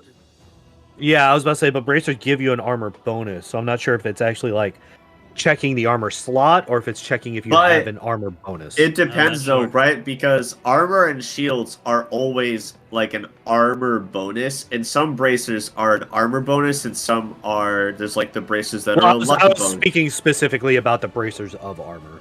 Yeah, I just don't know if they would have. I should have been a bit more. I don't know if they would have coded that in. I'm not sure. Maybe it would make sense if it did, but Can't Yeah, Yeah, I feel like it would be like it would just go down to, does it check for an armor slot or an armor bonus? Yeah, Thor, we were talking about Animate Dead quite a bit before. Some of these we've already done as arcane spells, so we may not touch on them as much. But yeah, Animate Dead's great for sure. Still good regardless, I think, especially early game if you have like, just non-magic armor somehow at level 3 spells. If you have non-magic armor, if you do what you doing. Yeah. Then this is great. If you do, even if you do have magic armor, you're not going to have that good of one yet. I would say this is still going to be a benefit to you. I would say remove disease is not necessary. There's other ways to get rid of diseases that don't cost you a spell slot. So, I never use remove disease. I just use the first aid bullshit and get rid of diseases. Yeah, or just let them pass. I mean, I'll throw this on maybe like once I don't have any better spells to put here, but I never really use it, even whenever I do actually put it on there. Like, maybe I'll find a chance to use it, and then I never do. Remove disease. We talked about remove curse. Remove blindness, I think, is also... Yeah, there you go. This is another one that actually just straight up removes it. No DC check. Not a ton of blindness, but that's pretty damn helpful whenever you are blinded. Yeah, agreed. Searing Light is one of the only offensive damaging spells that we've seen so far for specifically divine casters. And it's not terrible. It's pretty okay. Obviously, it's a hell of a lot better against undead, but it's not terrible. Okay. Yeah, I guess if you're wanting to be a ranged caster, then yeah. I mean, if you got nothing better to use your spell slots on, then it's a good filler. I mean, there's no it's just a ranged touch attack too, so there's no save to like half the damage. I don't think it's just you got to get over spell resistance. So that's nice. That is nice. Yeah, and then of course Dispel Magic and Resist Energy. We went over those before, but I'd say Resist Energy at least is essential. Resist Energy Communal. Yeah. Yep. All right. So. All right. Level 4. We got Protection from Energy Communal, which we talked about last time. Pairing that with Resist Energy Communal is really nice. You've got Shield of Dawn can be good, but it is fire damage. It's very... Yeah, it can be. It can be. Restoration's good for the same reason that Lesser Restoration is. Yep. I'd say, at least for me, like the top tier here, like not that these are the only good ones, but by far the best ones here are Death Ward, Freedom of Movement, Restoration, and Crusader's Edge. Like those 4, I feel like are... Crusader's Edge is good, yeah. I always put that on. Phenomenal. Yeah, like it does. It's really good. Oh yeah. And then Dismissal, maybe not quite at that same rank or level, but if you build right, we kind of mentioned it before, but you can... Dismissal is extremely powerful if you have like a DC like built caster. Agreed. I do like Order's Wrath, especially if you are playing with a more lawful party in case it hits one of your own guys. Better than Holy Smite for the reason that there are more chaotic neutral enemies than there are neutral evil enemies in the game. I've actually gone through and like checked out like every enemy's type's alignment, and most of them are just chaotic and chaotic evil across the board. So Order's Wrath is pretty good. Holy Smite not as good because there aren't really a bunch of neutral evil enemies in the game. Yeah, so if we want to look at some here that are maybe garbage, Unholy Blight, just because they're not... Unholy Blight is for good creatures, right? Yeah. Yeah, it's not... Yeah. So Unholy Blight, pretty damn terrible. Symbol of Revelation, extremely terrible. We went over that. Spit, Venom, and Poison, I also feel like are terrible. And Neutralize Poison, I feel like is just about as worthless as you can get without actually being worthless. Yep. So, Agreed. like all those spells there, I would say never use. At least in Wrath of the Righteous setting, never use those. Unholy Blight might be good in a different setting, you know, like, or you might be able to at least get some use out of it in a different setting. I will say, if you are building a character that is focusing on enchantment spells and whatnot, I have used Force Repentance before. It is only one creature, which is annoying, but you can take that creature out of the game, like, for the fight. So, Cool. Holy Smite. I said I would, is an AoE version of Unholy Blight. but Order's Wrath is just better because affecting chaotic is better. Yeah, Kristen, the magical vestment's definitely not as good as it used to be. Probably better that it isn't, but yeah. It It is is. an alternative. Divine Power, I usually just... That's interesting. Aid, I never really bother with that. I might have to try it if we ever resume our unfair playthrough. temporary hit points. This does not stack with prayer. Yeah, I know, but Which- it's gonna be more for the single character that you're using it on than prayer is. Not by much though.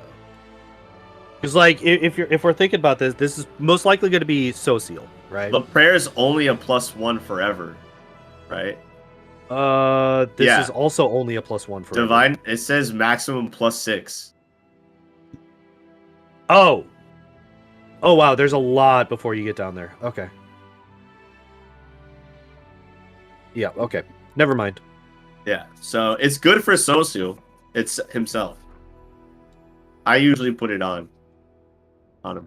It also gives you another attack, but you're most likely going to have some kind of arcane caster in there to cast haste. So the extra attack, I don't think. No, but there's just no downside to putting it on other than using a spell slot. Yeah. That's fair. That's fair. I didn't realize that it scaled. I'm going to be honest. That was the main reason that I was against it. But yeah, I definitely think that Death Ward, Freedom of Movement are probably the two best ones here. Yeah. And then Restoration after. Yeah. Yes. Level 5. Level 5. Level 5. I like Flame Strike is pretty good. Flame Strike is Flame pretty Strike. good. You've got True Seeing. There's Serenity again, one of my favorites. Underrated. Raise Dead in case you fuck up. Breath of Life is good, but there's so many ways to get Breath of Life on like so many characters that it's not like as urgent as it usually would be. It also it used to be bugged. That's true. Where it just didn't do anything.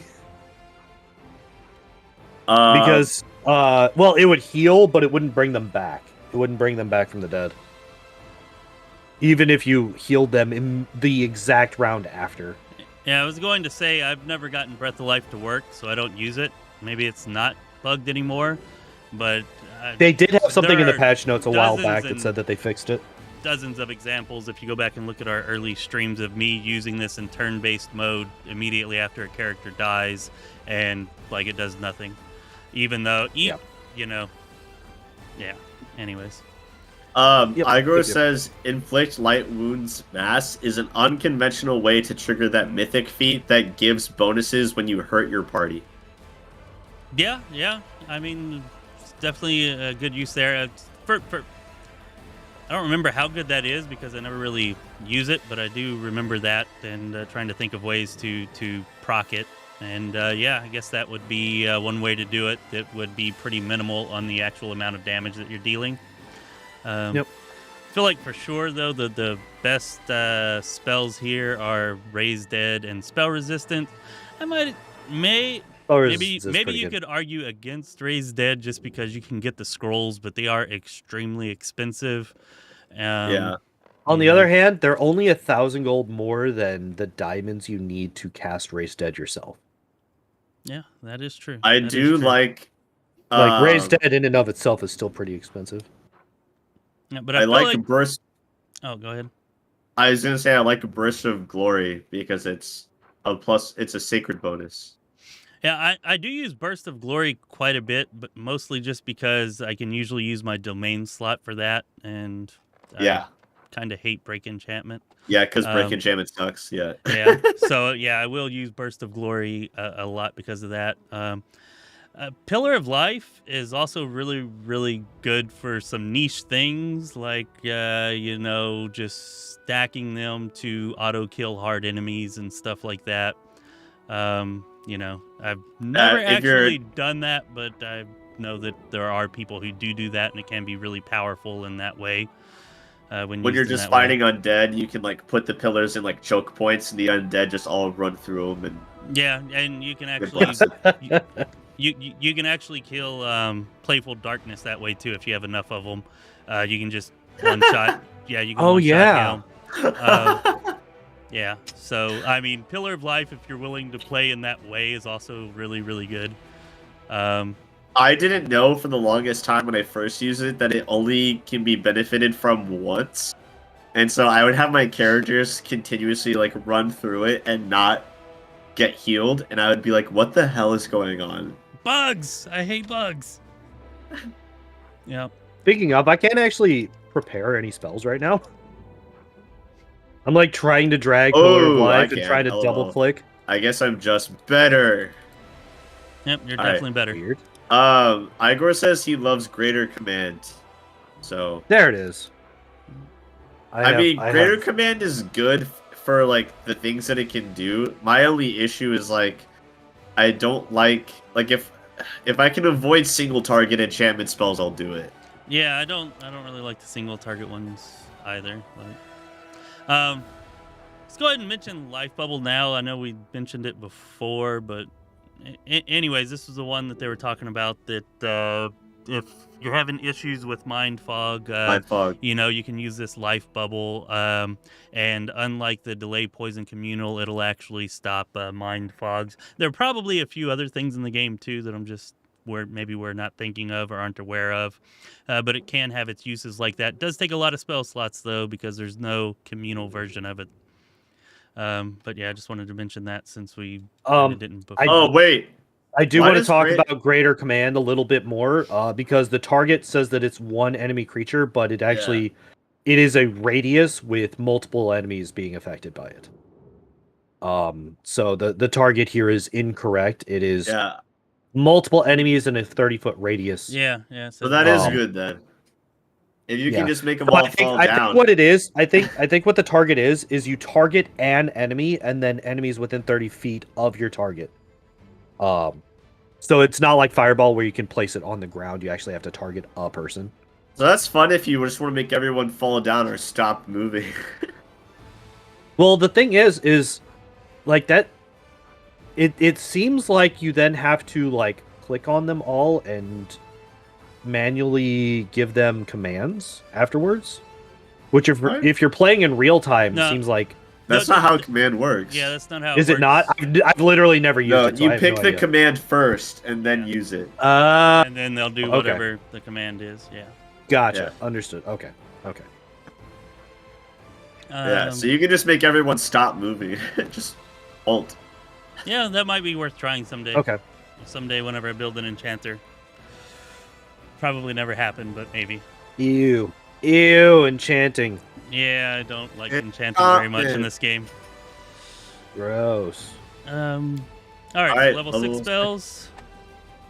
Yep. We got the mass buffs, which we love. Yeah, phenomenal for sure. I talked about it before. I'll talk about it again. Chains of Light, reflex save, not affected by spell resistance. Good. For sure. Heal is very good.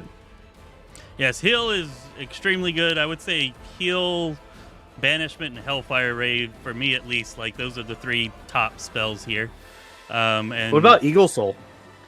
I do use Eagle Soul. Like, it's pretty good. Yeah. Because it's a +4 sacred bonus to strength, which is the only source of a sacred bonus to an ability score that I think I've seen.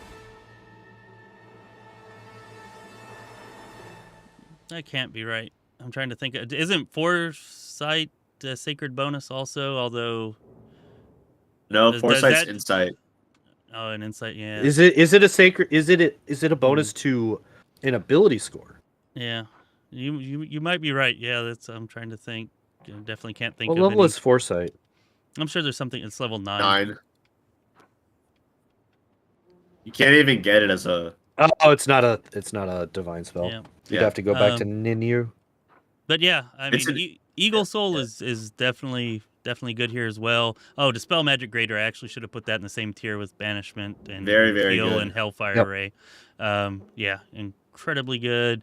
We mentioned Joyful Rapture is great before. for getting rid of Crushing Despair.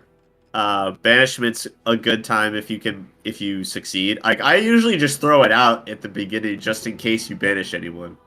Well, Yeah. if you build specifically for it, like you can, You could just it's end a pretty- fight immediately. It's pretty much like weird, except it doesn't work on as many enemies.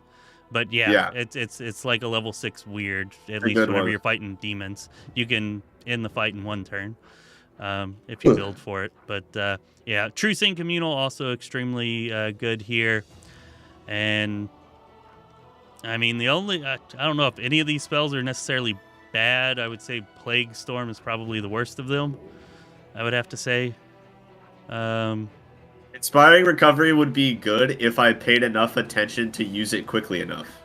Yeah, it's kind of like Breath of Life. In real time, It's literally just better Breath of Life. in real time, it's just too hard to use. In turn based, I feel like it'd be really effective, but in real time, Yeah, Toot and Soup, we went over kind of the best jokes build, or we talked about it a little bit whenever we hit Hideous Laughter before. If I ever do make an Enchanter build, that'll probably be included in it. I've tried a few times and just ran out of interest, or something has always happened to prevent it. And they get back above 0 and they still die. Because the game thought that it had been 2 rounds already. All right, annoying. I guess It has apparently been fixed since then, but I have not tested it myself, so I cannot say. I was just gonna say real quick, we could also mention harm, like for if you're playing as a lich and you've got an all undead party, or if you're playing with an all Dhampir party, harm is basically heal for you. Then I'd say it's definitely not as good because just not as many players are going to be playing in that way. But if you are, then I'd say harm is just as essential as heal if you are playing in that way. For all you Dhampir, Blade Barrier can also be fun. Especially if you have like Pillar of Life, Blade Barrier traps for undead. Yeah, it can be used in that same kind of way. I kind of hate Blade Barrier, mostly because I guess of the enemies that use it, and it annoys the hell out of me. yeah, it does. It's so fucking annoying. Yeah, it gets incredibly annoying whenever the enemies are hate it using it so against much. you. Yeah. Yep. That's why you gotta turn it against them. Yep. But anyways, yeah, I guess that's. I will say, even though it is a Fortitude save, Plague Storm doesn't get affected by spell resistance. Nope. Yeah, I don't like spells that have like I don't know. I don't like the wandering spells, or the spells that you don't have a definite like answer of what it's going to do. Like it has like a varied effect or something like that. Like to me, Plague Storm falls under one of the spells that the enemy can use extremely effectively against me, but if I try to use it against the enemy, it's its effectiveness is pretty minimal. And it does affect party members, but if you run with an all undead party, are they immune to disease? I feel like they should don't know. be. They should don't be. actually recall. It's been so long since I've done that. I don't recall For a Lich sure. playthrough, Plague Storm could be effective. But I mean, Plague Storm, I think, is another thing that Life Bubble would protect you against, though. Yeah. I don't actually know that, but I feel like it should be because it's a gray cloud. So yeah, similar to a fog cloud. So yeah, life bubble. And in the Midnight Fang, there actually is a plague storm that has come close to wiping me. So there's another instance where life bubble might be pretty good. Yep. Yeah, maybe just use life bubble in the Midnight Fang because both of the instances I could think of or recall where it would be helpful were in the Midnight Fang. So, yeah. Anyways, it's one spell that I can't get to work that well against enemies, but it always owns me. That's why I was throwing it out there as one of the worst ones here, probably the worst. And gotcha. My assessment. Probably. All right, so level 7 spells. Level 7. Level 7. There's an objectively correct answer as to the best spell here, and it's Dictum because it sounds hilarious. I actually use Dictum quite a bit. It's always Dictum is one of those ones that you can just throw it out at the beginning of the fight, and maybe you CC or kill some enemies. So, how often are the enemies really a lower level? And if they are, then like it's not really that hard of a fight, anyways, right? I don't know. That's my thought on spells like this. There's not a lot of great stuff here, anyway, though, in my opinion. I feel like Resurrection's pretty damn great. Like but not great enough to use on all 8 spell slots. No, not Restoration, Greater, Jolting Portent. Greater Restoration, Resurrection. I think that those are definitely the 2 best here. Maybe not. As far as anything else here, I want to say Bestow Grace of the Champion's pretty damn good, right? Yeah. Yeah. It is. So that's one right there that I might definitely want instead. Waves of Ecstasy. I do like Waves of Ecstasy. Yeah, I don't think they're. It's also hilarious that they literally have a spell that's basically, yes, you force your opponent to orgasm, and then they can't function normally for a while. Yep, that's basically what it is. That is exactly what it is. Yep. Hit them with that Orgasmo Ray. Yep. Orgasmo Ray. I don't know. I feel like Bestow Curse Greater is actually pretty good too, or worth using. I've used it sometimes, mostly in the Midnight Isles runs. Anyways, I don't know. I feel like it's definitely something that I would use over Dictum anyways, just because if you do get it to land, that's a pretty big penalty. -12 to any one of these scores, or -8 on attack rolls, saves, ability checks, and skill checks. Although ability checks and skill checks don't matter so much, but on attack rolls and saves, that's pretty big. Yep. So. Yeah, taking a -12 to an ability score, if you target the right one, can just kill a lot of even the highest level enemies. Yeah, or damn close to it. You can definitely negate a lot of their effectivenesses with this right here.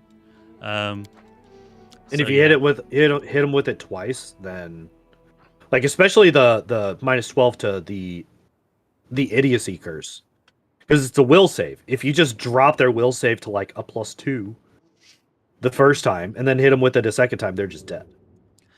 Yeah, we're not really talking too much about meta magics. We have a little bit, but yeah, level 7 is definitely one of the spell levels where I would maybe consider some heightened meta magic or something. Because like a lot of the something that we haven't mentioned about a lot. Also, what's up, Random? Good to see you here. Glad that you're doing well, or hopefully you are at least. They can't drop it below 1, right? Yeah. This one does not have that. You could straight up kill somebody with this spell. Which, yeah, it is a thing. You just have to find out which of their stats is the weaker stat. Yeah. Which honestly, with a lot of them, you could just guess and be fairly accurate on your guess. Yeah. Kristen's got a really good point for this spell level, since there aren't a whole lot of great spells that you would maybe want to fill your spell slots with, and that is that he likes to use heightened meta magic to use different spells to heighten to this level. That's a good idea. Which I think is a really good choice, because there really aren't a whole lot of great spells here. Like I usually use they'll... resurrection and restoration, and then I just kind of randomly put whatever else I feel like trying in there, just because there's not a lot I of literally other just great spells spam here. greater restoration in this entire thing. Yeah. It's like all of them are greater with restoration and resurrection. But with heighten though, you know, you could have 4 or 5 or 6 more heals here or something like that. You know, you could add in a bunch more heal spells or whatever it is you're trying to do. You know, you can just take your spells and put them here. So yeah, good point. Yeah. All right. That is valid. So level 8. Level 8. I've never seen Shield of Law before, but I just read it, and it seems nice. It's a plus. Yeah, so I think it's use it. Yeah. Well, +4 deflection and resistance is for all attacks, not just ones by chaotic creatures. And then you've got spell resistance against chaotic spells and chaotic creatures.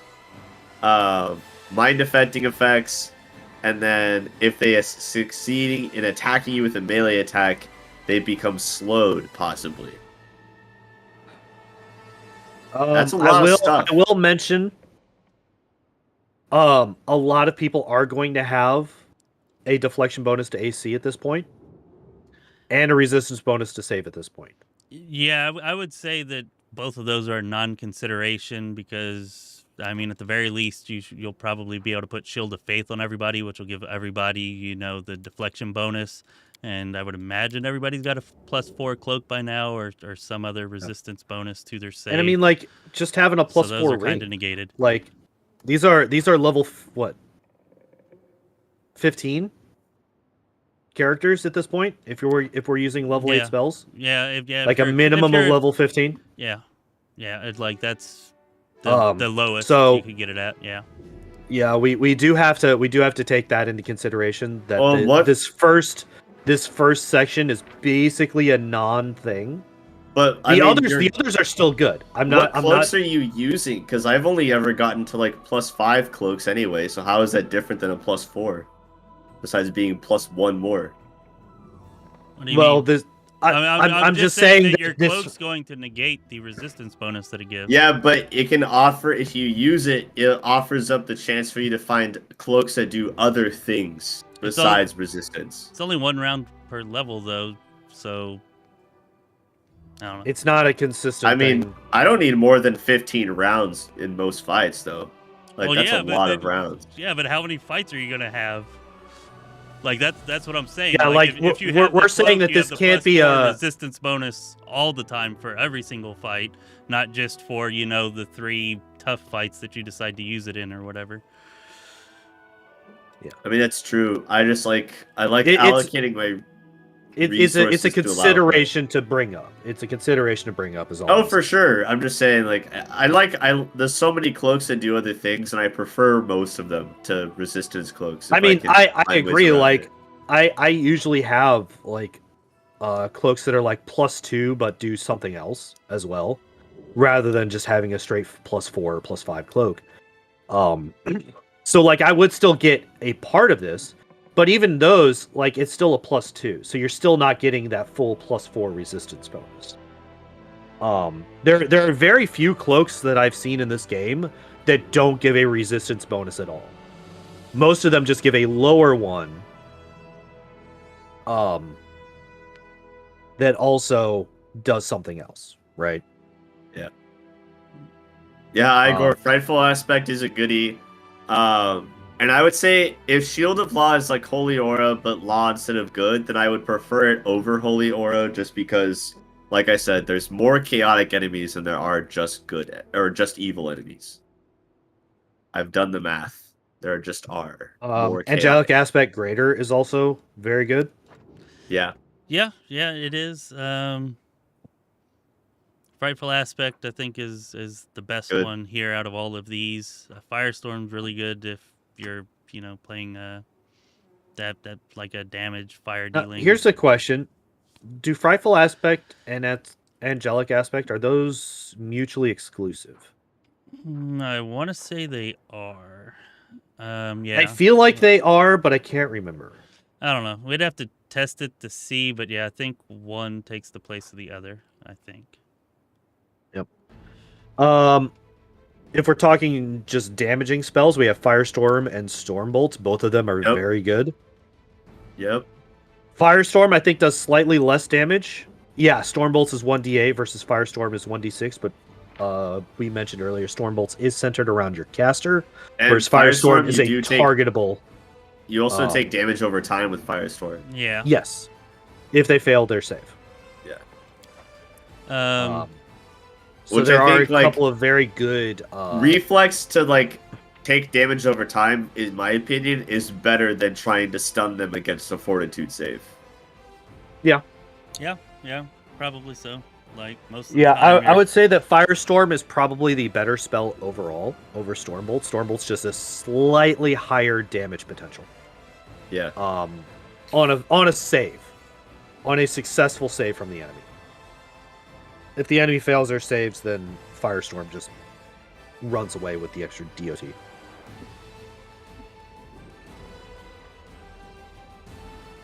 So yeah. Level 9. There are 6 spells. Yeah. I think we all know which one the best is. Heal mass. Energy Drain. Didn't we discuss this before? Polar Midnight and the arcane spells, and it was the best one there too. Polar Midnight was not in the arcane spells. No, it's not an arcane. It's not in the arcane list. No, Cecilia actually mentioned Icy. We were talking about Icy Prison. No, it was Polar Ray. Polar Ray is the one I'm thinking about. And Polar Midnight Yeah. hurts your allies, and it's a huge, like, it's a big area. It's a large area. I was thinking of Polar Ray, so I screwed it up. My bad. I was thinking it was one that we'd already done, but it was Polar Ray. Yeah, Polar Midnight is not very good. It's probably the worst one here. Well, that or Summon Monster. Well, before a counterpoint to that, if we combo a Icy Prison into Polar Midnight, Icy Prison sets the dex to 1. If they fail their save for Icy Prison, and then Polar Midnight will do dex damage. So that is a combo that can instant kill. Interesting. I will also say Winds of Vengeance is really, really nice if you want the maneuverability, and also, like, total concealment against ranged attacks is pretty good. Yeah, I think Winds of Vengeance is definitely a good buff to have here. I would definitely use that. Heal mass, good. Yeah, heal mass. Overwhelming presence is fine too. Okay, so, and yeah, we already spoke about energy drain before as well. Yeah. So yeah, pretty much all these. None of these are worthless or terrible, at least completely. Yeah. Nope. So, all right, sweet. Ugh. Yep, that is 2 out of the 3. I don't think that we're gonna have enough time to get the last one. That's okay.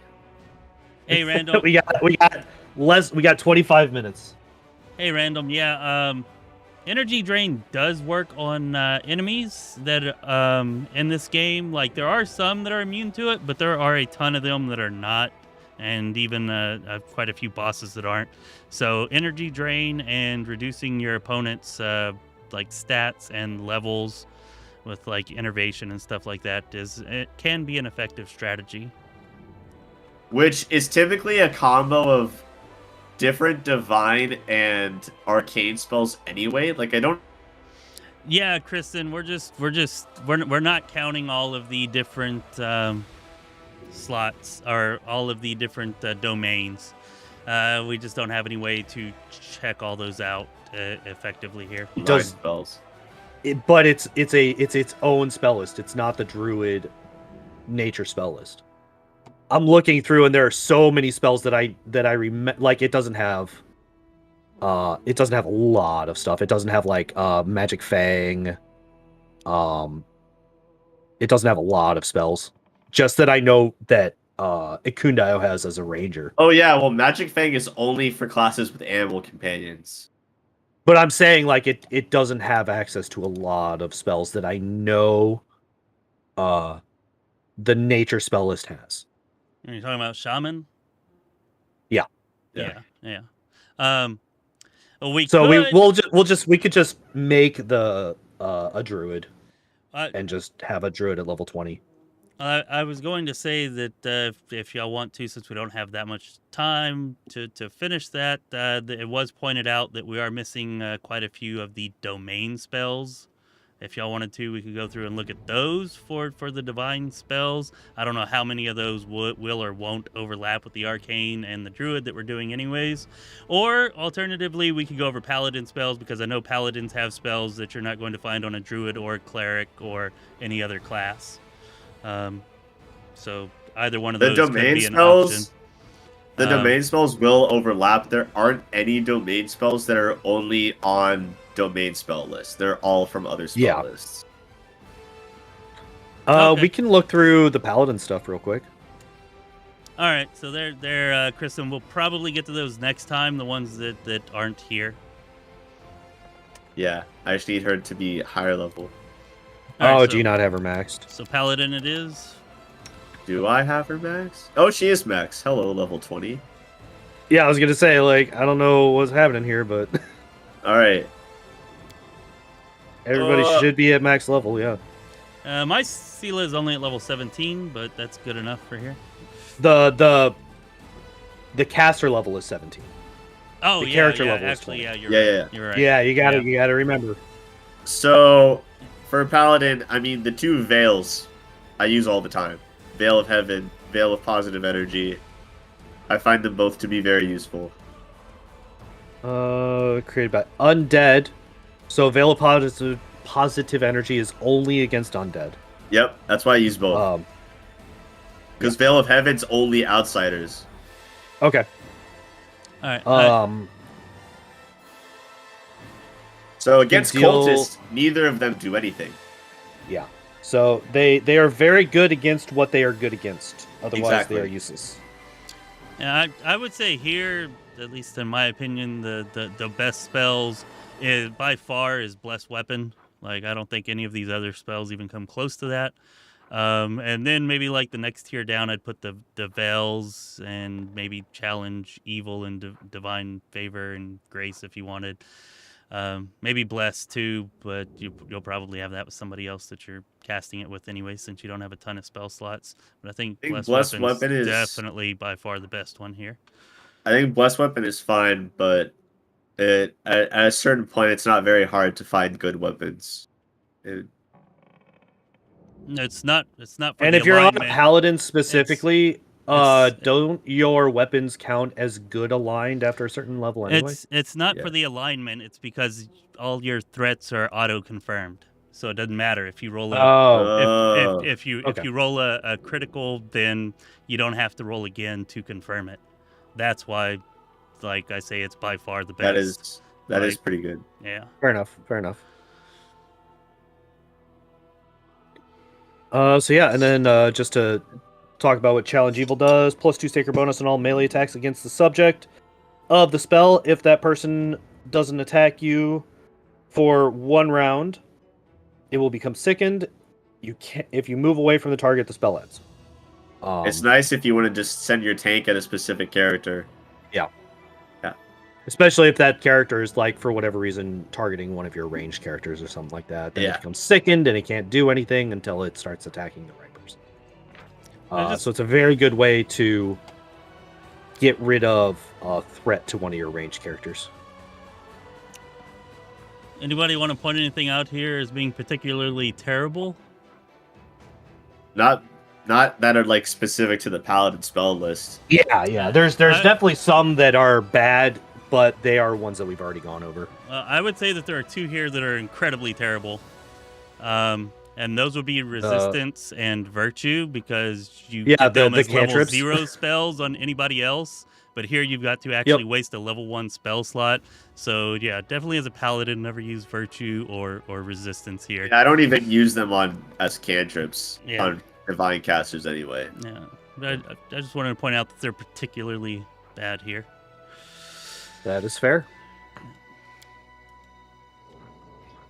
All right, so level 2 spells. Here I would say Bestow Grace is head and shoulders better than everything else here. Maybe you could make an argument that Bull's Strength, Eagle's Splendor, and Owl's Wisdom are kind of on the same tier because those are extremely good. But you have other sources for those. Yeah. I like Aura of Greater Courage. Yeah. Yep. Just being immune to a thing, pretty good. Yeah. And then never touch the litanies ever in my life. Never touch them. So yeah, those... why waste time doing them when my paladin needs to be at the front attacking? They are swift actions. Yeah, but there's like other swift action things she could do, like heal herself.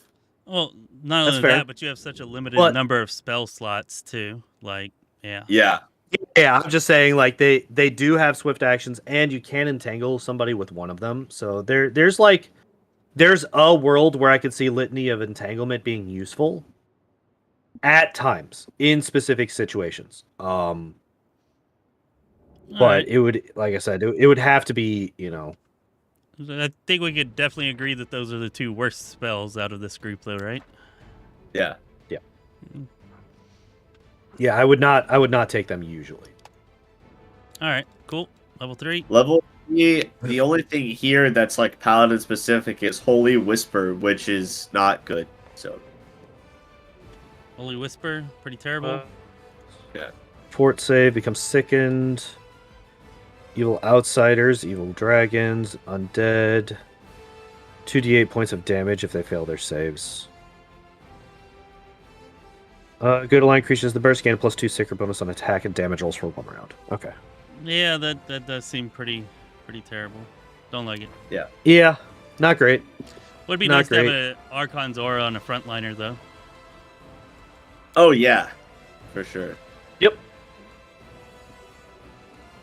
All right, and then level 4 paladin specific is Oath of Peace and Holy Sword. Isn't Resounding Blow also? Yeah. I've never used any of these three really. Like after a certain spell level, I forget she has spells. I'll be honest with you. I mean, Holy Sword can be very good.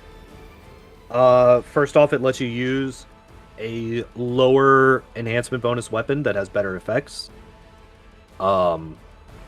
Without having to worry about, taking that hit on attack bonus and damage. The magic circle against evil is kind of meh, but there are a lot of demons in this game. They are all evil. Yeah. So an extra 2d6 on all of them is pretty nice as well. Oath of Peace is pretty bad because you can't attack anyone. Yeah, I think. Or the spell ends. Holy Sword could maybe be usable. I've never really used it, but that looks like it might be decent, maybe. At some points, but yeah, Oath of Peace does seem pretty bad. There's things like what's it called? The Scythe. The guaranteed AoE Scythe. That's only a +2. This makes it a +5. Yeah. I mean, yeah. Like that's the kind of thing that I would use it for, is like the low level weapons that have really good abilities. You get to use them in endgame without taking any. Well, I mean, I would rather use Greater Magic Weapon for that, though, because that'll last until you rest again most of the time, and this is going to be for like one battle. Although it does offer some improvements you don't get from Greater Magic Weapon, but anyways, yeah. I'm definitely like for this spell level, I'm definitely taking like Eagle Soul, Crusader's Edge, and stuff like that. Yeah, I mean, here I would definitely be using Eagle Soul, Crusader's Edge, Death Ward, like those. Some combination of those three is probably all I'm going to use here, just because of the limited Death number Ward. of spell You do slots. have access from other sources, though. And I Crusader's wouldn't use Edge too. Yeah, but the problem with Death Ward is there's no communal Death Ward, so you have to kind of get enough spell slots for it across your entire party to affect all your party members plus their pets and everything. So that's why sometimes I might throw in like a cast or two on my paladin so that I open up spell slots on another character for something that would be better for them. All right. So yeah, most of the paladin spells not super great, I guess, but Bestow Grace and Bless Weapon are freaking phenomenal, and I suggest everybody use them at the very least. Even if you don't have a paladin in your party, for Bless Weapon, get some freaking scrolls of Bless Weapon. Have your paladin learn scroll scribing or whatever, so that she can make them for you, because Bless Weapon is phenomenal. They're not expensive, so yeah. They're not expensive. They're not always available to buy at every point in the game, though. Like, I don't think you can buy them until you get to like Act 3. I want to say, pretty sure Dresden. Like, you don't have them in your encampment or in Act 1. I don't think. Gotcha. But yeah, they are pretty cheap to buy once you get access to them. Good to know. Anyways, all right. I guess we're done. And we'll have to finish, I guess, the druid spells. The druid and the ranger, because the ranger has spells specific to ranger. The ranger does. Okay. Yeah. So yeah, we'll get those on the next one, I guess, in 2 weeks. Or do y'all want to do something else and come back to those later? No, I think we could finish those up. Yeah, we can finish it out. Yeah, I think that would probably be the best way to go too. All right. Sweet. You want to? All right. Start closing us Closing out here. Hello, everyone. Again, I am UnsungNPC. I want to thank everyone for coming out. I've already shouted out all of my viewers that came by today. And thank you to the viewers for Lorespire and Pondoor as well watching us. I appreciate all of you guys and all the chats. If you want to catch me on stream, I'm streaming a good amount this weekend. I'm trying to stream some tomorrow, as well as some. We're trying to make Baldur's Gate happen on Saturday potentially as well. So there's going to be some good streams. I am going to start looking at the Rogue Trader Alpha, which I have avoided so far because we were playing other games. But I am going to be looking at that this weekend on stream, on top of Baldur's Gate and more of this streamer show stuff as well. So that's what I'm up to. That's what I'm up to. Yay!